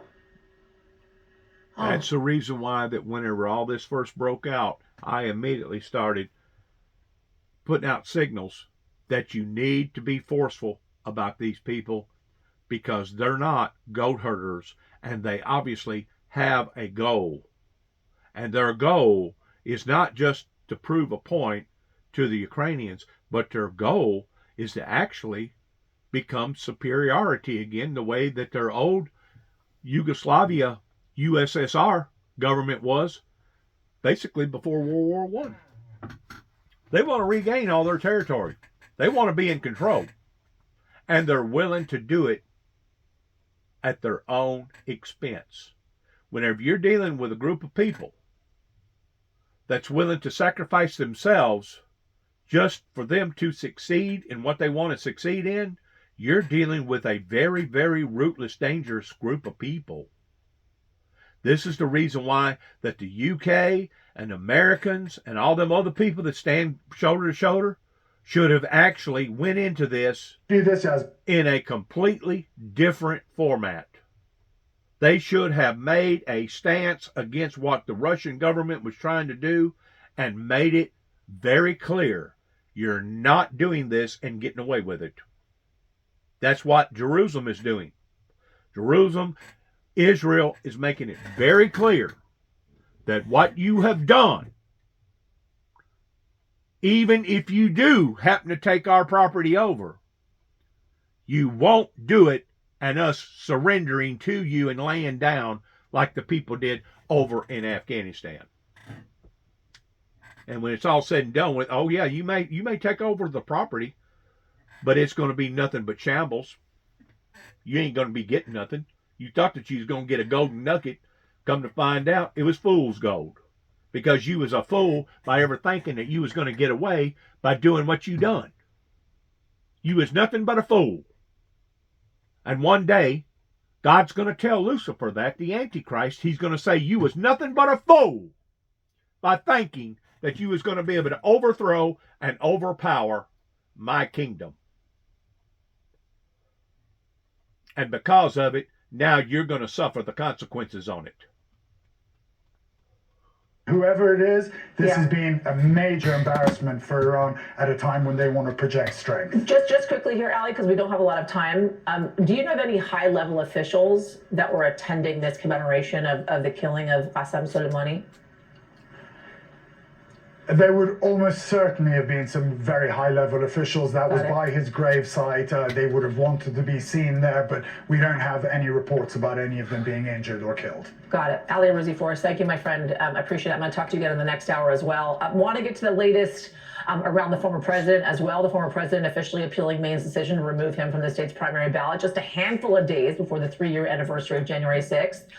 Trump's lawyers writing that the decision was a, quote, product of a process infected by bias and pervasive lack of due process, and railing against the Democrat who made the decision, Maine Secretary of State, calling her, quote unquote, partisan, a biased decision maker, and accusing her of making multiple errors of law. I want to bring in NBC's Ryan Riley, Carol Lamb, a former federal prosecutor, and Peter Baker, New York Times chief White House correspondent as well. Ryan, if you will, start us off. Trump has now appealed this decision in Maine. What happens next? If I'm gonna die in defending something, this is my opinion, and I think I got a right to it. I would rather die defending the ways of righteousness than the ways of unrighteousness. That would be like defending a lie. I'm not gonna defend a lie, and I'm not gonna defend those that do lie. It's pretty obvious that Donald Trump has made an error. His cabinet members made an error. And now they're wanting to crawfish from their responsibilities and put the blame off on everybody else by saying, oh, you're not doing your job effectively, or oh, you're being biased, or oh, are you doing that? No. All they're doing is doing their jobs because it was our ancestors, our forefathers, that put it into play pertaining to the insurrection clauses. That if you have ever done that and got away with it or didn't get away with it, don't ever expect to come back, climb on board again towards being in the same position. Now, that was the rules that our ancestors made, and the people that's in power now are only trying to implement those rules. You might be asking yourself, well, why did you say what you said on your video before this video, that if Donald Trump actually went independent, that you would consider? I said I would consider. I didn't say that I would. I said that I would consider. The fact of the matter is, both parties have failed the American people, and because of it, there needs to be a new alliance. A brand new party. It was the North that made war with the South, that said, you're going to do like we tell you to do, or you're going to suffer the consequences on not doing it. Well, finally there towards the last, guess what the South done? They said, okay, you made your point. Let's see you rule. Let's see you run the game. Let's see you run the show. Well, now about 150 years, give or take, has passed, and we're how much in debt? $34 trillion in debt. All these Mexicans coming over here, all the fentanyl, all the gun violence, all the mass shootings, all the jobs leaving America, and you're still telling me that the Union needs to be in power? The State of the Union still needs to be the State of the Union in America? Huh. That's like basically siding up with the loser. Why would you want to do that? They've already made a mess. They've already proven to the people that they cannot run the show effectively and efficiently. So you know what you do whenever that happens? The same thing as the little farmer that planted a crop and only about half of it come up. You disc it all under and you try again. and you try again, and you try again until you finally get it right. Until you finally get the harvest that you was desiring. Because if not, you have to do the other, which is settle for the half harvest. Only about half of it come up. Little farmer had a choice. Live with what you got, or take a gamble and disking it all under and planting it and seeing what happens the second time. That's where we're at here in America. And I'm tired of seeing people use the excuse, which is part of that analogy pertaining to superstitious. Well, we know that neither party is the best party, but we're going to choose between the lesser of the two evils. That is bullshit. And our media has had a big play in this because it was them that was getting wealthy off the backs of the taxpayers by spewing out false information and basically, like I was telling you a while ago, it's an information warfare. They're giving out bad information. They're not on top of their game. And now, somebody like me comes along, and you have another choice. You can either continue to ignore the person who's trying to help you, or you can continue to categorize that person towards saying, well, that person's nuts, or that person's this, or that person's that, and which that's fine. Do that if that's what you choose. Because I am not a dictator, and I'm not an oligarch towards telling you what you have to do. But keep in mind, whenever you make those decisions, there's going to be consequences. And even though you yourself may not feel the consequences of what your choices was today, I guarantee you your ancestors pertaining to your children and your children's children, and possibly even their children, will feel the results of. And if you don't believe me, hang around and watch. Coming near a neighborhood near you. Well, you're a doomsday prophet. You're a doomsday prophet. How am I a doomsday prophet when all along I've been teaching you and telling you that there is an avenue that the Bible talks about pertaining to peace and utopia? What's doom about peace and utopia? Well, you didn't want to support peace and utopia.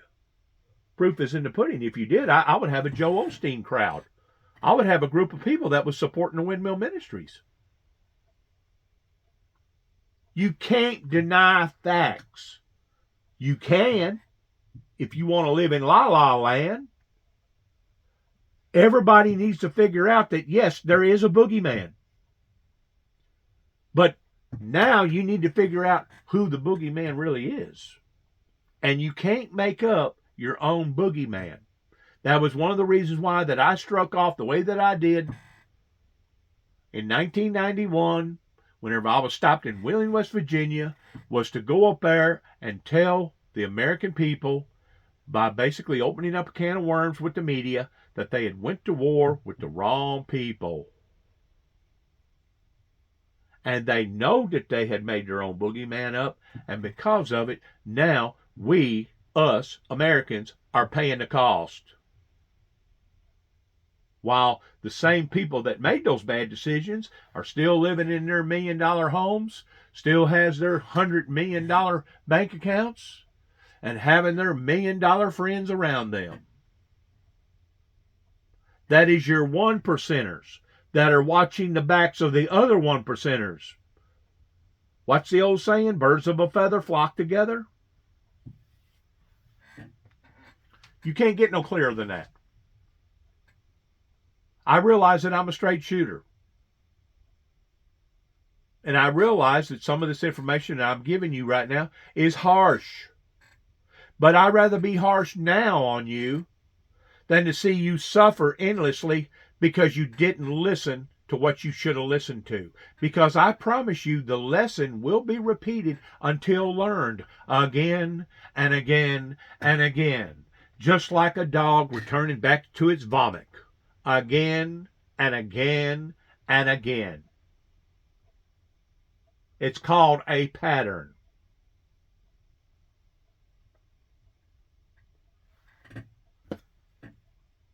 Yeah, so I mean, this is the. And in the pattern, you got people like me and Jesus Christ that looks at you and says, you know what? I gathered you together as a hen would gather her chicks, but you wouldn't listen. And because you wouldn't listen, you're going through now the consequences of not listening. That's as clear as a knot on a log. That's as clear as falling off a tree and hitting the ground. You can't get no clearer than that. I think one of the things that has been deformative pertaining to all this college teaching here in America for the past 100 years, that people has lost the sense of common sense. Hey, I'll be the first one to tell you I'm not perfect. I'll be the first one to tell you, hey, I can't spell every word. Hey, I'll be the first one to tell you, hey, I got a reading problem. But just because I've got those problems, and just because I'm willing to acknowledge those problems, doesn't make me a monster. It makes me truthful. And that's probably the reason why that God seen people in the Bible, and it wasn't the fact that they was angels, it wasn't the fact that they was saints, because I'm sure the people that lived around Noah and the people that lived around Moses and the people that lived around other people in the Bible probably thought, well, they wasn't no better than them. And looking at it from their perspective, they was probably right. But what does God look at? What counts with God? The truth, the whole truth, and nothing but the truth. Because the Bible says that there will come a time in the world to where the true worshipers of God will worship him basically in silence. That the enemy will entrench you all around, because the Father looketh for those that worship him in truth and in spirit. God is not a rock. He's not a stone. God is not an owl or a peacock.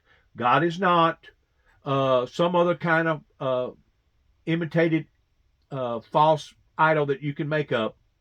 God is a spirit. And if you can't worship him in truth and in spirit, then odds are you're probably deceived, and God's probably not even listening to you.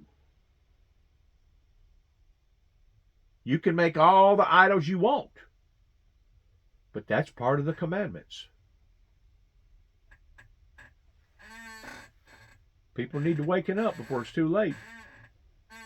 They can continue to throw stones at me if they want to. They can continue to throw the fault off on my lap if they want to, like my son, pointing his finger and calling me a liar. That's fine. If that's the way you believe, that's fine.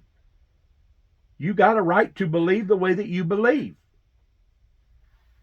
But don't attack me on account of it. And that's exactly what they was doing whenever I moved back here in 2014, up until my brother died in 2017. We was not going to their houses. They was coming to ours. Every time. This is the one that I think is easiest for him to sort of take aim at, because you're dealing with one person who was an elected Democrat, right, and was appointed by Democrats to the position she's currently in. So it's a little bit different from the situation in Colorado, where, you know, this is justices who made the decision, a panel of justices who are looking at the law. It's a lot easier to sort of point to, you know, this, her social media platform, for example, or media appearances that she's made, and accuse her of being biased in this matter and for a lack of due process in the procedure overall. So, you know, this is, I think, one of the ones that, politically speaking, at least, is going to be easier for Donald Trump to point at. But of course, you know, legally speaking, that's a separate matter. Ultimately, all of this, right, is going to boil up. If you're going to defend something, defend to something pertaining to it being righteous, and defend it towards it being truthful. Don't defend a lie, and don't defend evil. Now, that's my perspective of it. Now, you have the right to believe that glass is half full if that's what you are looking at and believe. But I'm going to look at the glass towards it being half full. Supreme Court is what, you know, is ultimate. I've never seen so much chaos over here, and it's got to be the fulfillment of the scriptures that talks about that in the last days perilous times will come. It's got to be the fulfillment of the scriptures pertaining to all this stuff that's happening to us right here, that basically of the falling away of the churches, it's got to be. It's got to be. But we're on high readiness for any scenario. Hezbollah and Israel have exchanged fire over Lebanon's southern border for months. They've stopped short of an all-out war, but last night's attack, right in a Hezbollah stronghold, could represent an escalation of the conflict. Hezbollah's leader has pledged a response to any assassinations in Lebanon. And yesterday, a U.S. intelligence official said that the intelligence community agrees with the Israelis that Hamas had been using the Al-Shifa hospital in Gaza as a command center. Now, the Israeli attacks on the Al-Shifa hospital back in November. That's cowardly. It's kind of like using a woman's skirt to stand in behind, or taking children and using them as shields to stand behind. That's a cowardly act of anybody that's willing to perform or participate in any form or fashion that way.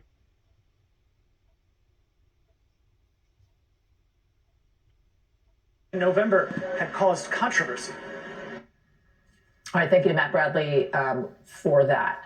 I want to bring in now Alon Pincus, Ambassador Alon Pincus, former Israeli Consul General in New York, to talk more about this and the assassination in Lebanon. Ambassador, as always, it's a pleasure to talk to you, sir. Thank you. Talk to me about the calculation that is being made there. I know Israel has not claimed responsibility for taking out this Hamas leader. However, we have reporting that they certainly informed the United States it was happening while it was happening. What do you make of this calculation in taking out this leader, and the possibility that the war could spread beyond the borders of Israel and Gaza? Well, Yasmin, Happy New Year, Yasmin. Look, as for the assassination itself, targeted killing is the more clinical term being used. It's been Israeli policy for many years to do that in order to shake, in order to destabilize, in order to interfere with the chain of command of terror organizations. So in that respect, there's nothing out of the ordinary. By the way, it would not destroy Hamas, and it would not really break down the chain of Hamas's command. Al-Aoui was living in Beirut. He was active mostly in the West Bank rather than in Gaza. His relations with Anwar, the Gaza Hamas leader, are considered to be not very good. But nonetheless, he was on the top list, as you indicated in the promo, and there was indeed an American bounty, $5 million bounty on his head. Now, what makes this special in terms of the possible escalation is the fact that it took place and was conducted in Beirut, in Lebanon.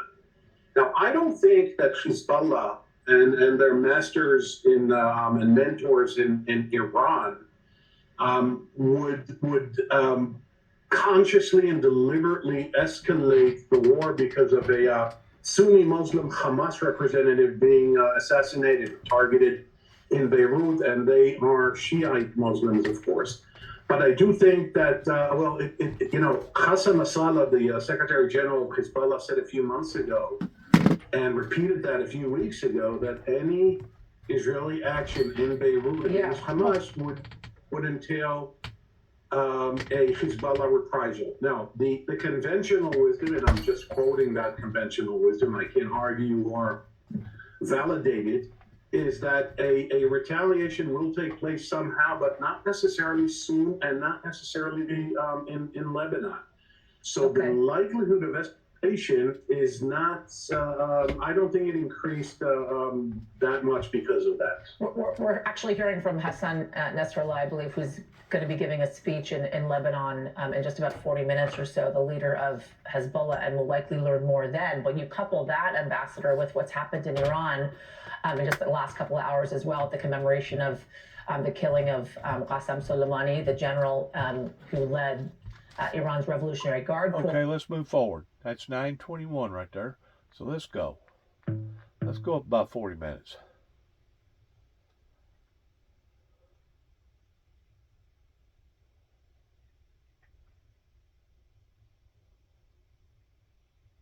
Somewhere in there. Also got Vivek Ramaswamy, who continues to hit town to town, 6-7 events a day, but also Christine. Let's go forward. We're going to try to get this speech.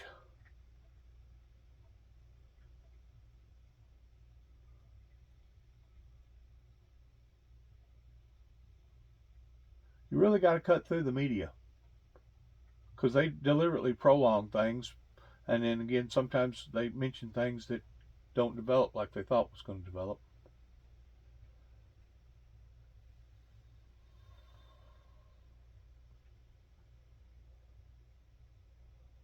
Now we went over an hour.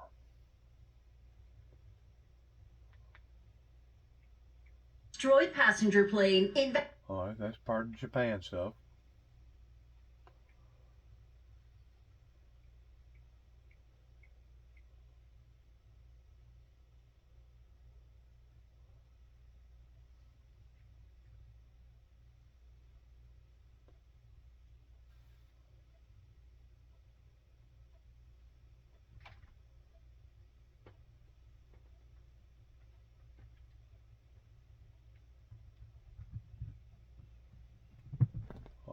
Those are dead in 2 explosions that went off as thousands gathered to remember the assassination of a former Iranian military leader killed in a U.S. strike back in 2020.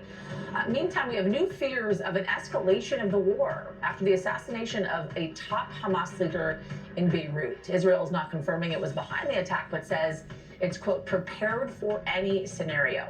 And then back here at home, former President Donald Trump's... A lot of different issues to have to cover. Second one during the ceremony in Kerman in southern East. Let's back up. Right there. Explosions about 15 minutes apart from each other at 3 o'clock local. The death toll keeps rising. Right now they're saying at least 103 people have been killed, and over 210 people have now been confirmed injured at that blast that went off near a cemetery in Iran, where that ceremony was being held to mark the death of Qasem Soleimani in 2020 by a US drone attack. Now, we know that the state media is saying that there was one explosion and then a second one during the ceremony in Kerman in southern eastern Iran. And then the first blast struck about 2,300 feet from Soleimani's grave. So they wanted maximum impact. What we're also learning, Yasmin, is that no government officials or military officials were actually inside the cemetery. The explosion happened just outside the cemetery, and state media saying that all the people, or many of the people that were injured and killed, were civilians, including women and children. Now, again, according to officials, the blasts were caused by terrorist attacks. There have been some conflicting reports exactly on how the blast went off, but we're hearing from most officials now that it was a suitcase that was laden with explosives that was detonated remotely. Now, officials here, Yasmin, are starting now to weigh in on who they suspect was behind this, and unsurprisingly, they suspect Israel. You have the former head of the IRGC, Mohsen Rezai, blaming Israel, and he's saying they should now wait their imminent destruction. A very senior member of parliament here, Mojtaba Zolnur, just moments ago, before we came on air, said that he doesn't have all the information right now, but the attack bears all the hallmarks of a Mossad operation. He said especially as it wasn't a suicide bomber and it was a remote controlled explosives. And also I can tell you, Yasmin, just before we came on air, a crowd of several hundred people, maybe more, have now gathered at the cemetery where Soleimani is buried, and they are chanting death to the USA and death to Israel. So clearly people have already made up their mind who is behind this attack before any official investigation has reported its findings. My God. Now, what did I tell you a while ago? Before it was all over with, we're going to get the blame. Evil ain't going to point its finger at itself. It's going to point its finger at the righteous or the good or those that claim to be good. A lot to dig through there. Ali Rizzi for us. Thank you. Appreciate it. From Iran, I want to go to Israel. At any moment, the head of the Iranian-backed militant group Hezbollah is set to give a televised speech marking Qasem Soleimani's death, and it's being closely watched to see if he's going to address that strike in Beirut that killed Saleh al-Aruri, Hamas's second-in-command and the leader of its military wing, on Tuesday. He is the most senior leader of Hamas to be killed since the October 7th attacks in Israel. Israel has not claimed responsibility. Let's go on. Let's see if we can find a guy making the speech. They keep talking about him going to make a speech. Make a speech. All right, go. Let's go ahead and make your speech. See what you got to say.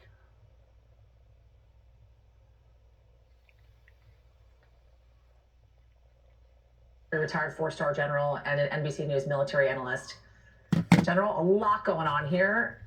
If you will put it together for us, right? You have this assassination in Beirut, Lebanon, of this top Hamas leader. Israel not taking responsibility, but saying they let the U.S. know from our reports as it was happening.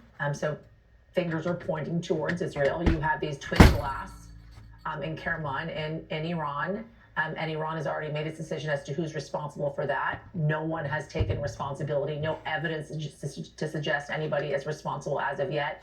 But all that being said, amidst this war and knowing all signs, all roads lead back to Iran, what are you most worried about? It sure is a perilous mess.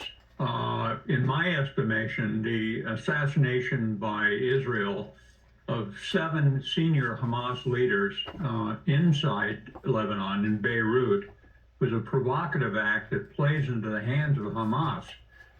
Decapitation of these leaders was clearly understandable on the part of the Mossad and IDF who carried out the operation, but it's most likely to lead toward the thing Israel most fears, which is the engagement at Hezbollah with 100,000 fighters, a massive rocket force on the northern part of Israel.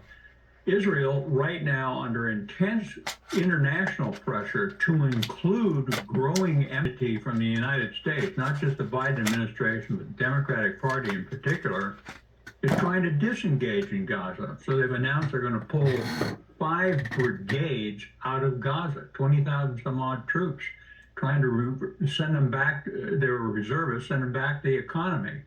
So to some extent, the action by Israel did not lead to their greater security. The attack in Iran, hard to imagine that's Israel. I don't believe that. That will turn out to be some faction inside Iran. They have lots of enemies that capitalized on the ceremony around Soleimani's grave. By the way, that operation I also did not agree with. We killed him on the ground in Iraq with a U.S. Drone strike. So it may have been, rewarding for somebody who'd been a major agent of attack on U.S. interests, but on the ground in Iraq doesn't make much sense. It's interesting you say that because it's something that I've been thinking about. I've obviously done extensive reporting in Iran and Israel as well, and thinking about Israel carrying out a domestic strike inside Iran seems incredibly far-fetched, knowing the consequences of doing something like that on a day like today, the commemoration of the... You keep in mind that people that are engaged in that atmosphere are not thinking logically. They're trying to seek out vengeance. And one vengeance attack leads to another vengeance attack. That vengeance attack will lead to another vengeance attack until basically you have an all-out and out regional war. That's what's happening here. It is moving in the direction towards war. All-out and out war. Or kind of more revered generals. Yeah, indeed. Plus, the attack apparently didn't really target Iranian senior officials. It got a crowd outside the cemetery. So I think that will not turn out to be Mossad, although they may well get blamed for it. So it's another incident of grave concern. Look, the war in the Middle East is on the verge of going catastrophic. The Biden administration has been very clever, very dedicated to try and prevent that from happening. So far, so good. But I think Netanyahu now is in a position where continued high-intensity combat operations against Gaza have got to end. The U.S. Support for Israel with tank rounds, artillery ammunition, air-to-ground munitions is going to grind to a halt if the humanitarian crisis... Well, we know that they won't.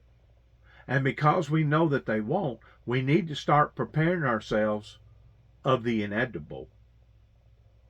They need to start preparing themselves for the inevitable. Because you don't have to be a war strategist to sit down and figure out 2 + 2 = 4.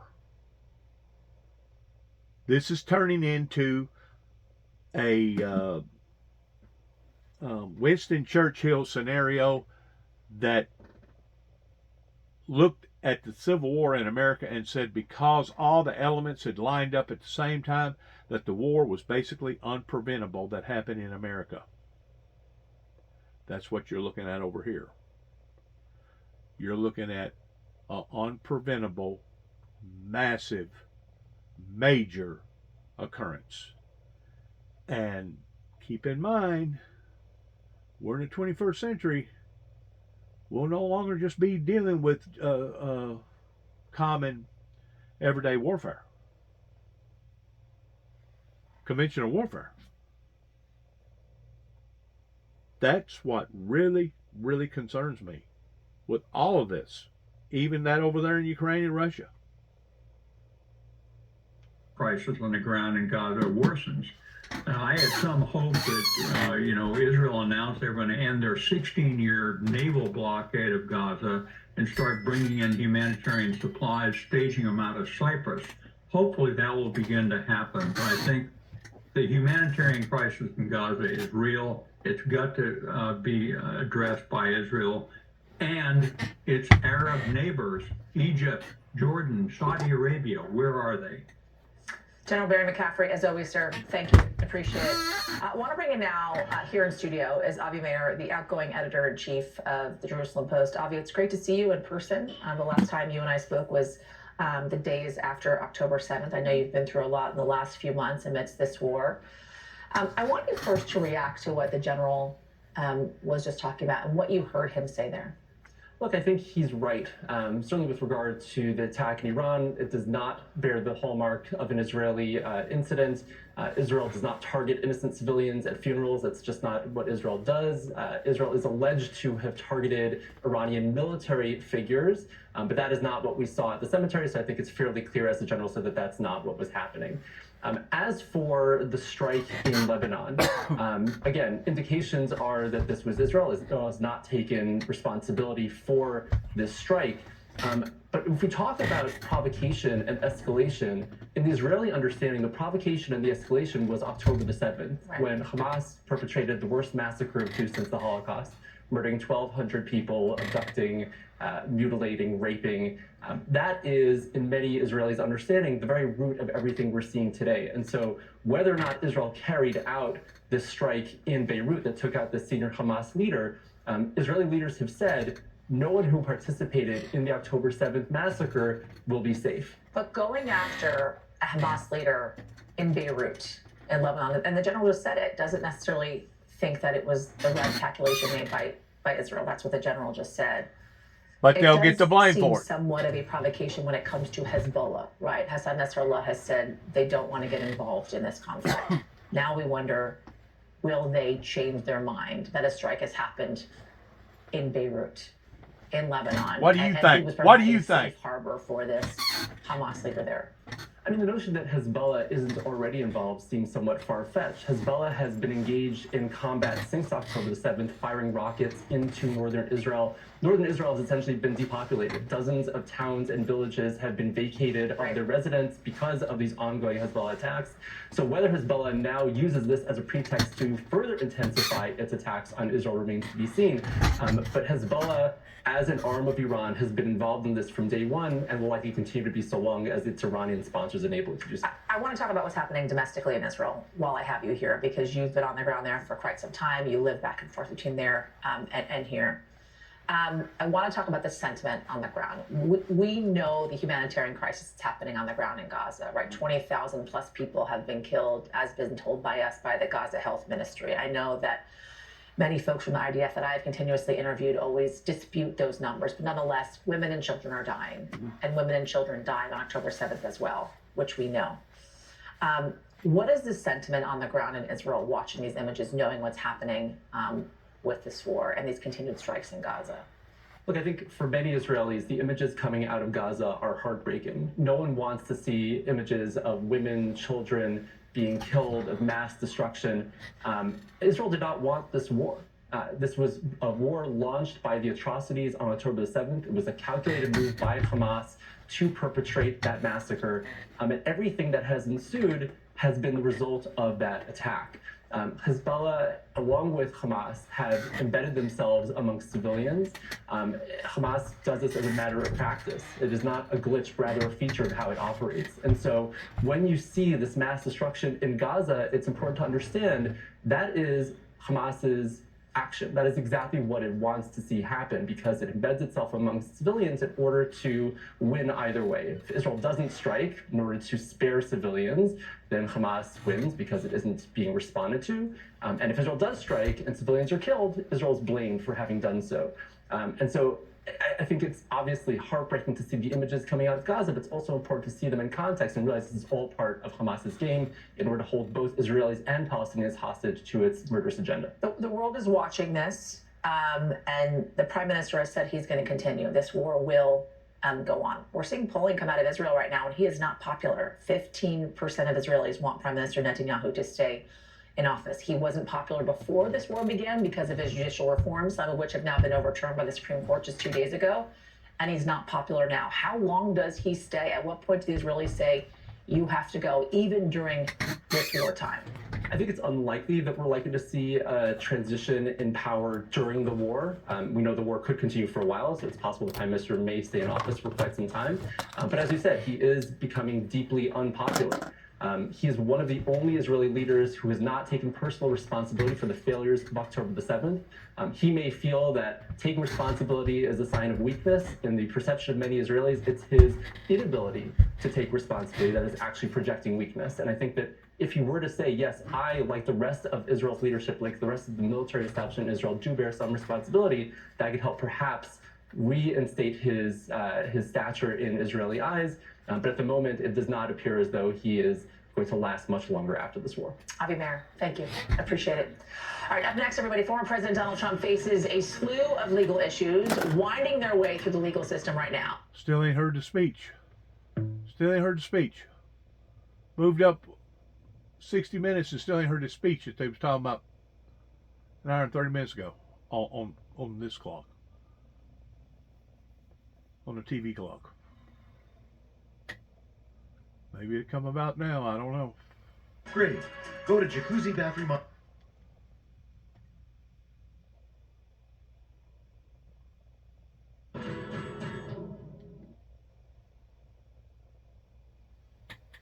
It's kind of a mess right now. Security and humanitarian crisis.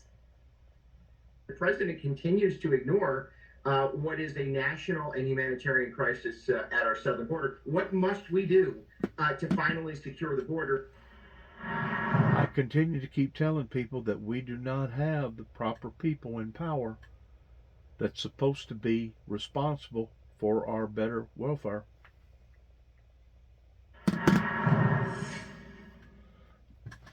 This is our call to inaction, to answer the call of the recliner. Oh, God.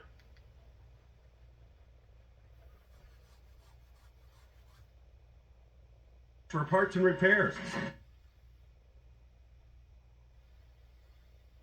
40%. So clearly we're spending more on housing because of high rates, but rates are coming down. So they've already peaked. They were already in the 8 to 9% range in October. Now they're 6 to 7. Redfin predicts 6.5, 6.6 by the end of the year. Realtor.com predicts low 6s by the end of the year. What we're also seeing, though, and a sign for optimism in the housing market, is more. Do not believe these people, because they're not putting into the equation with the forces of Mother Nature not cooperating with humanity, and they're not putting into the equation pertaining to an outlandish war that is just at the verge of, like that commander or whoever he was a while ago talking on MSNBC, towards all out and out catastrophic. So whenever they get over here and they start making these trajectories, these forecasts, take it with a very, very light grain of salt. House hacking.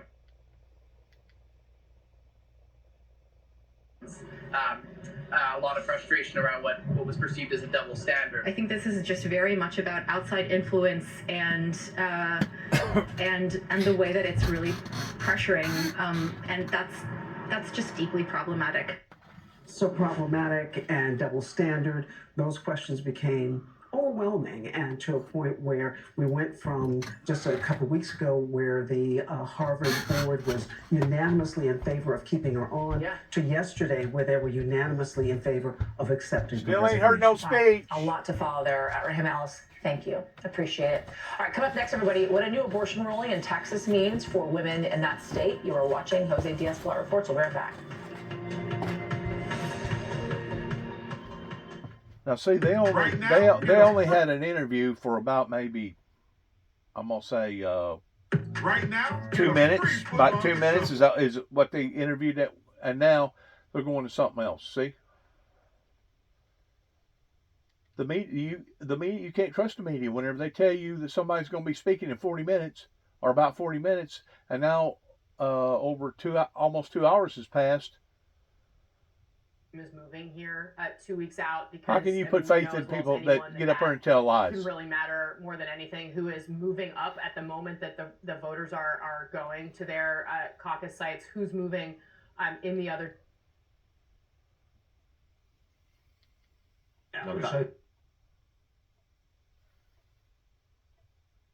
It's easier. Duh. This is in the future Yeah. until it's not. Right. Until it's not, right?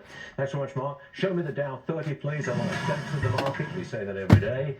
I've got a sense of it, about 1/3 up, 2/3 down. The Dow is up 2/3%, back to 37,475. A restaurant owner made a TikTok video after being asked why some of his sandwiches cost $16. He says it's out of necessity. Watch this. I have to sell 93,800 sandwiches a year, or 257 a day, just to break even and make no money.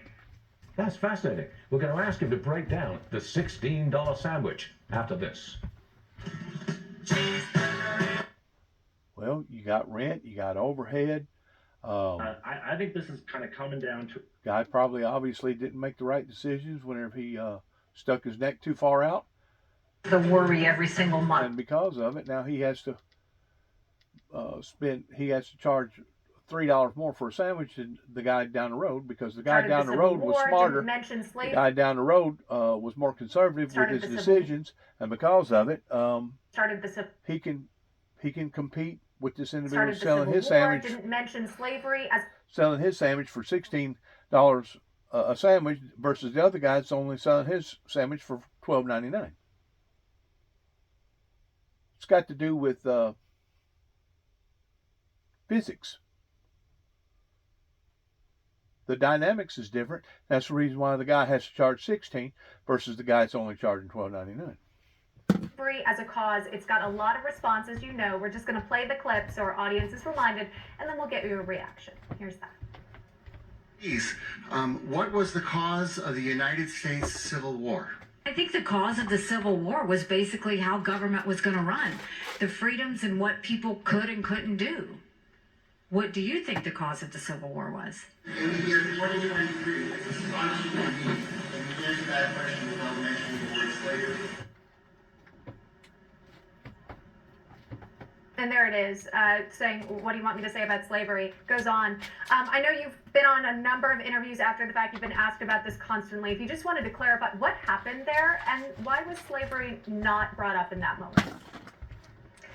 You know, in South Carolina, I mean, we have a deep history without question, slavery was a part of the Civil War. It goes without saying in South Carolina. We know it. We hear about it in school. We hear about it in where we live. It's just a deep part of South Carolina. We know that. I should have said slavery right off the bat. I took that as a given.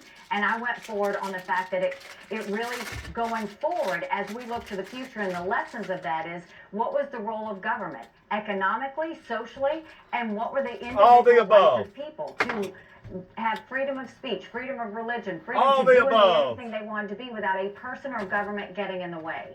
We've always learned the lessons of the Civil War, where that we don't ever want any stain like slavery to happen again. But the lessons going forward need to be, what was the lesson in where government plays in that, economically, socially, and the individual rights of every individual. I have said I should have said it right off the bat. I was overthinking it, and I shouldn't have.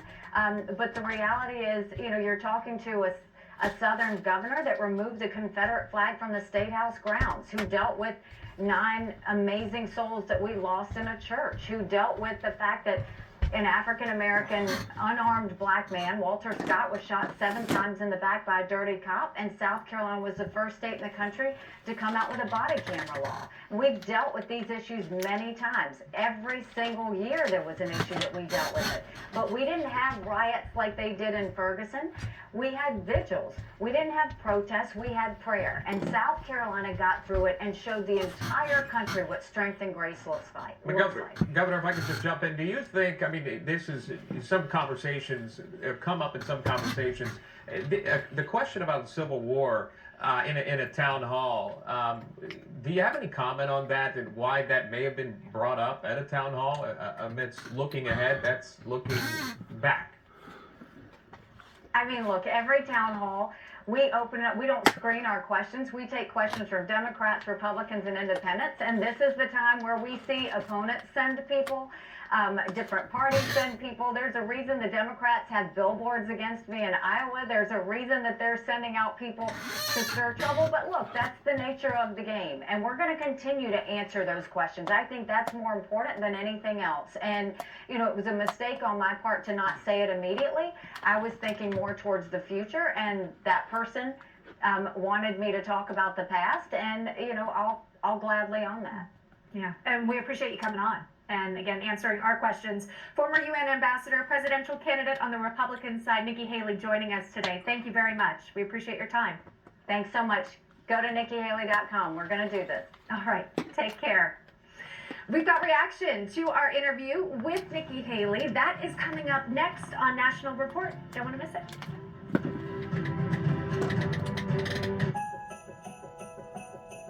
The Americans are so mixed up they can't even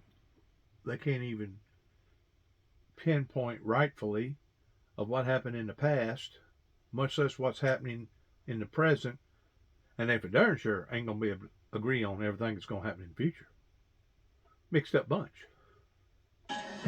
It's not mixed up bunch.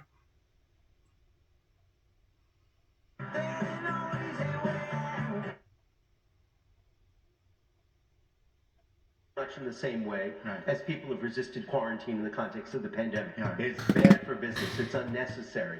It's inhuman. It's an elite dictating to the population. But he recognized that it was essential to prevent the spread of cholera. It helped that he was French in the sense that the British, justified is too kind of cynical a term, but the British believed, is a better word, that actually the whole of their occupation of the promising zones of imperial commerce were free trade. So there was this sense, which again resonates with some of the rhetoric now, this sense actually that the liberty of commerce and the morally imbued notion that you were not just in this for extortion and loot and brutality. So a lot of the people who are arguing, whether they're in public health or whether they were in the government, said it is wrong in so many ways, actually, to shut down trade. Yes, whereas the paternalist tradition in France, stated tradition, exactly, stated tradition, which went all the way really back to Colbert. Yeah, absolutely. But certainly went back more recently to the doctors and engineers who the French had sent after the Napoleonic Wars were over to Egypt, to Muhammad Ali's Egypt, to have a kind of scientific cultural presence. So, you know, free trade for the French was not on kind of absolute value, and Proust could see that it was very important to stop it in the interest of, you know, not only containing a kind of a horrifying contagion, but also properly restoring the kind of economic life that happened. A division we see to this day. The other thing that it's a thematic in the book and very much involves Proust is the idea, that I was thinking about this, that the pathogenic theory of disease is very counterintuitive. In other words, the idea that what makes us sick is not a miasma. Can we put the next picture Yes, on exactly. I think that she was there. Right. Can you see her, actually? You can. Okay.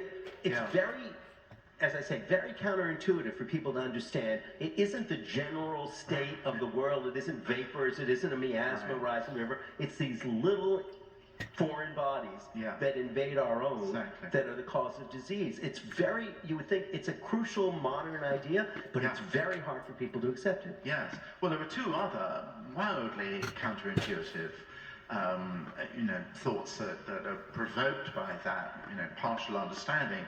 One is that actually, well, I mean, I suppose it amounts to one.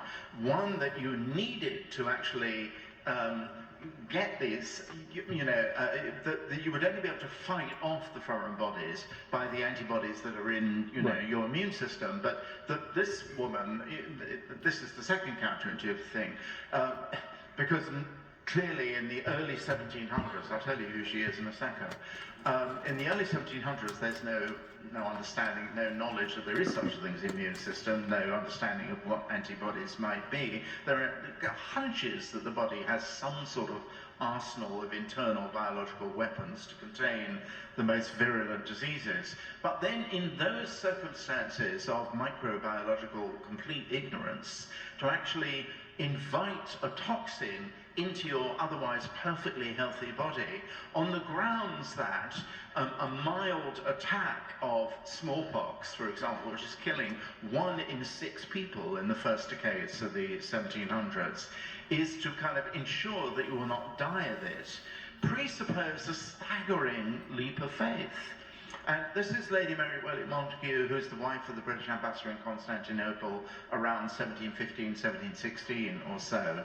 And she's part of the circle of Pope and so on. Yes, I mean, it's very important that she's a literary celebrity. Yes, exactly, she's been published, not a bad poet. And yes, Alexander Pope is unsurprisingly hopelessly in love with her.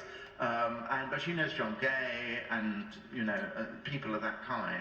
And so this is very important in terms of Pope being 4'9" and hunchback, so didn't have much of a shot. Yeah, that's right. She had been a famous beauty, but she'd suffered a horrifying attack of smallpox herself.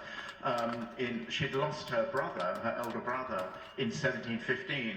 She was a famous beauty in London at that time, and she'd been very badly disfigured, as you were, lost her eyelashes, which sounds like a small thing, but not, of course. So, an awful thing. So, when she went to Turkey with her husband, she noticed that... And her daughters, right. Sorry? And her daughters. Her son... Well, no, her daughter was born when she got back to London. She had a 6-year-old son, young Edward. She noticed that people were not disfigured. You could also go blind from smallpox, were you to survive. And she asks around, particularly she asks women of the Seraglios, both of the Sultan and the Pashas, and they say, well, this has been a custom for many generations, that we take a small amount of pus, there's no way to gild this particular toxic lily, and we abrade and stab, you know, create a kind of a lesion, yes, in which, so this, and she sort of takes it on faith that, to such an extent that she decides that she will inoculate. This is 100 years before Edward Jenner and a much safer process of cowpox vaccination. So she decides she will inoculate little Edward, and it works. He gets a mild fever, very few pustules, they fall off, he's totally unmarked by it. When she goes back to London, a couple of years later, she inoculates her daughter, three-year-old daughter. Yeah, and she's friendly with the then Princess of Wales, who becomes Queen Caroline to George II. So she throws herself into the public fray in this extraordinary way, and she's immediately, of course, met with a barrage of absolutely irate resistance. And both on general grounds, what are you doing, but also because this is coming from the Ottomans.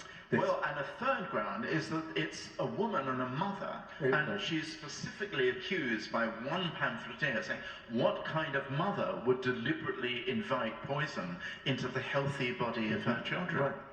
So, you know, she's an extraordinary kind of campaigner in that respect, and goes on being. In some senses, you know, even though science is not necessarily, breakthroughs don't happen in this kind of epically personified way, there are particular moments where you can absolutely see a particular individual makes a difference, and she was one of them. And she did, and not only, and the other thing that fascinated me about this story, many things did, is that it's such a cosmopolitan moment. In other words, it's a moment when intuitive Eastern understanding of a health practice makes its way to the West. Yeah, I think actually this is really, again, startled me almost, and I think the receptiveness to actually taking, as it were, epidemiological lessons from the Orient, from the goes backwards in the 100 years that follows.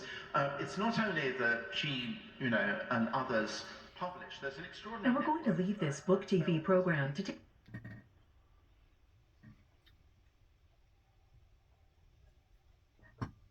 By the way, it's a great way for us to get to know you and where you're watching from. Tulsa, Oklahoma. Shout out today. Yeah, good morning to you, and just a few seconds left of that. That'll do it for this edition of National Report. I'm Sean Kreisman. I'm Emma Reckenberg. We'll see you tomorrow at 9 a.m. Eastern, right here on Newsmax.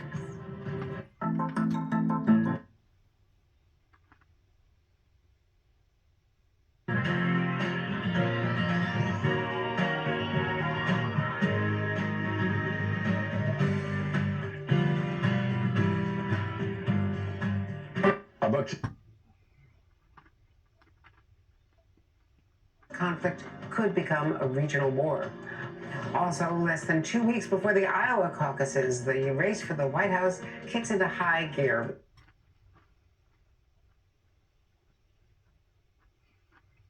And in Iran is saying that the blasts erupted near the tomb of the Iranian military commander Qasem Soleimani. That is one of Iran's most influential, most senior military leaders who died about 4 years ago. People had gathered at his grave to pay their respects on the anniversary of his death.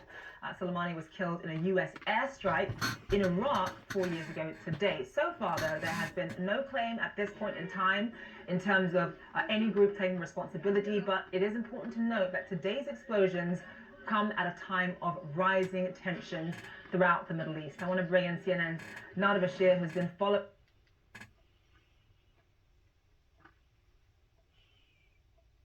in Iran ripped through crowds commemorating General Qasem Soleimani. He was the prominent head of Iran's Revolutionary Guard Quds Force, who was killed in a U.S. drone strike 4 years ago today.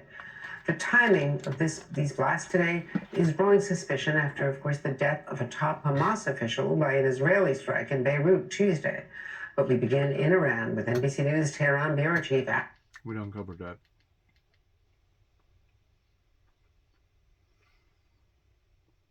Misusing taxpayer dollars. We have a live update for you in just moments. And also today, President Biden back at the White House after spending that week-long vacation in sunny St. Croix, and a reporter asked him about the surging border crisis. Take a listen.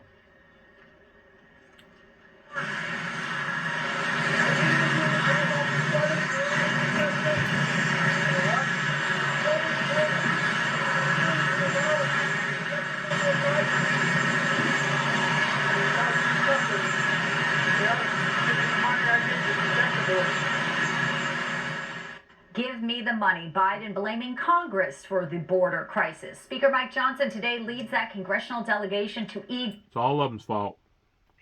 Eagle Pass. Here, it is just one region seeing a massive surge of illegal migrants. The group of lawmakers will be holding a news conference in about 2 hours from now. Of course, it also comes as Custom and Border Patrol says migrant encounters have hit a staggering 300,000 incidents in December, reaching a level that is historic, a level no one thought would ever hit during the Trump administration not too long ago. All right, joining us live right now from Eagle Pass, Texas, with the latest on today's big delegation and also to news conference, senior correspondent John Huddy tracking the newest details in for us. John?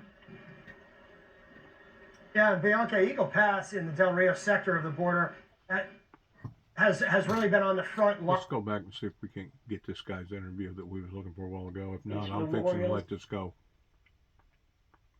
Got too much stuff I got to do. Since it's been around for the last 45 years. They've never had such a devastating attack in this country. Now, people are starting to point the finger at Israel. We've had one senior member of parliament here, Mojtaba Zalnour, saying that he's waiting further information, but this bears all the hallmarks of a Mossad operation, and Iran's supreme leader has vowed revenge, but he didn't name Israel. Andrea?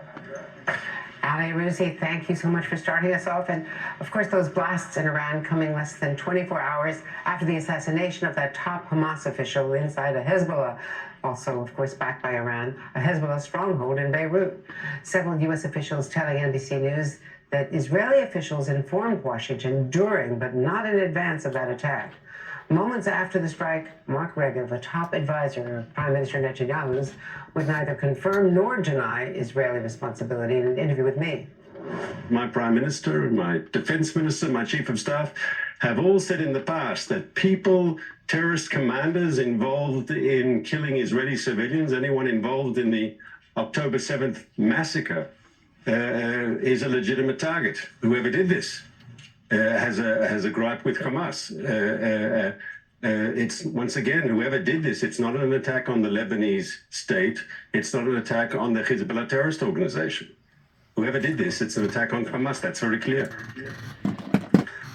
And Al Aruri was the most senior member of Hamas to be killed since the war in Gaza began. He helped found the military division of Hamas. He forged a relationship between Hamas and Hezbollah, and he helped establish Hamas in the West Bank. The UN is urging Palestinians who are protesting in the West Bank today to practice maximum restraint as they demand retaliation. NBC News foreign correspondent Matt Bradley was in the West Bank earlier today and joins us now back in Tel Aviv. Matt, to sort this out, this is all very speculative, the connection between these attacks in Iran and Lebanon, certainly, but it's very clear, certainly from the non-denial from Mark Regev yesterday and what we have since learned from U.S. officials as well, that it was Israel responsible for that attack. That's right. It is speculative, but there's some reason to speculate here because the fact is that we're seeing Hassan Nasrallah, the head of Hezbollah, speaking right now, talking about Qasem Soleimani. He's actually addressing his adoring public on the occasion, the same reason why all of those people were at Qasem Soleimani's grave, the 4th anniversary of his assassination in a U.S. drone strike. So, we don't know if they're connected, these blasts in Beirut and now the ones in Iran. We don't know whether or not there's any connection at all or what it is, but the fact is there's a lot of moving parts here. As Ali Arouzi just mentioned, what we're seeing in the last several months is the culmination of Qasem Soleimani's life's work, bringing together what the Iranians call the axis of resistance, all of these nations and militant groups who are all viscerally opposed to Israel, the United States, and also some of the Sunni Arab or Sunni Muslim monarchies in the Gulf. This has been something that he spent his life putting together. He died 4 years ago in that U.S. airstrike, and only now, ever since that Hamas terror attack on October 7th, have we seen the full axis of resistance, including the Houthis in Yemen, Hezbollah in Lebanon, Iranian-backed groups in Iraq, and Hamas in the Gaza Strip all act together in concert against Israel and against the United States in this region. So yes, it's speculative to say that these two events have any connection at all. But really, there is a lot that brings them together. And I think in the coming days and weeks, we'll probably understand a lot more about what connects, if anything, these events. Andrea? Matt Bradley, thank you so much. And now joining us is NBC News Chief International Analyst and former Supreme Allied Commander of NATO, Admiral James Stavridis. Well, Admiral Stavridis, you're exactly the person I want to talk to right now because there's so much going on. There's what's happening in the Red Sea, the whole naval engagement that you're so familiar with, and criticism by some in the military, certainly some in politics, that the U.S. has not done enough for deterrence there. But Iran getting much more active, and now Israel getting more active, clearly. Yeah, it's a lot of moving parts, as our previous correspondent just said. Let me start with the explosion in Tehran. To me, that does not feel like an Israeli operation. It's not targeted. It's a mass casualty event that would have deliberately killed many, many civilians, including children. It comes at a terrible time from an Israeli perspective. It just doesn't feel to me like an Israeli operation. I would guess it could be the work of the Islamic State, which is, of course, a Sunni radical organization that has no great affinity for Iran. It could be internal resistance. There are a number of explanations. So as all our correspondents are saying, we'll have to wait, hear more, but it just doesn't feel like the Israelis to me. But we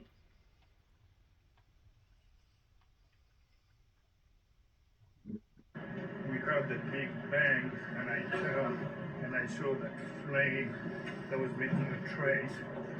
That's over the plane wreck in Japan.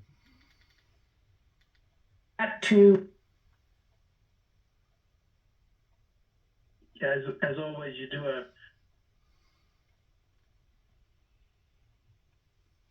major to see how they roll.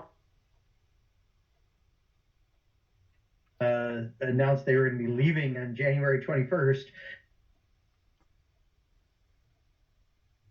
Of the United States to vote on the account of race or color, and the latter was imposed only on covered jurisdictions with a history of past discrimination. They have to submit changes in any electoral process.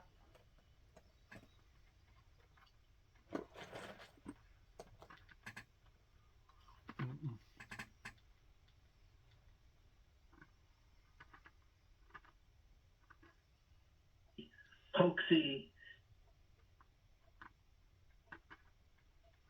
He is, and yes, and.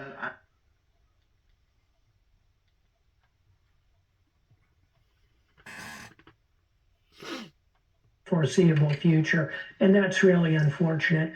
Andrea, what I think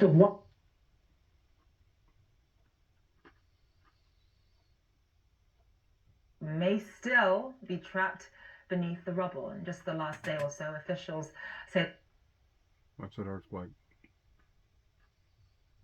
Healthcare. Who pays for healthcare nowadays? The government. And John Lonsky is an economist. Now, the president of the Committee for Responsible Federal Budget says that we remain hopeful that policymakers will take further measures to reduce our borrowing, either by raising taxes, reducing spending, or creating a fiscal commission, ideally by doing all of the above. Now, no one that I spoke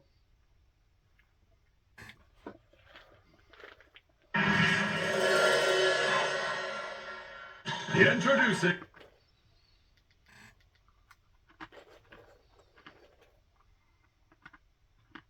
more than 225,000 migrants trying to cross. That's the largest number of border crossings in more than 2 decades. Amid the U.S.-Mexico border crisis, a source is telling CNN that a House committee will formally begin impeachment proceedings against Homeland Security Secretary Alejandro Mayorkas. A committee spokesperson accuses the secretary of egregious misconduct and... We're going to leave it right there. This is going to be the end of this video. I do want to make a comment pertaining to the January 6th and January the 6th. They keep talking about that, but yet now, whenever it comes to investigating that, how come, regarding Homeland Security and Secret Service, all them telephone calls or all them emails that was manifested either the day before or the day of January the 6th. How come all that stuff hadn't been retracted yet? Because I know that there's a way, especially people like Elon Musk and the other guy, Zuckerberg, there's a way that you can go into that satellite and you can detect and gather up what was said and who it was said to and who it come from and what the content of the conversation was. How come they ain't done that? If they're claiming that they're wanting to get to the bottom of January the 6th, how come they hadn't already done that? In which maybe they have, I don't know, but if they had, I hadn't seen nothing of it, personally speaking. Anyway, just want to leave it there saying God bless America, good luck to all of us. And wow, what a way to start the year. If that's got any way of fast forwarding or preluding it to what's to come in the rest of the year, what a way to start the year. Good luck. Shalom.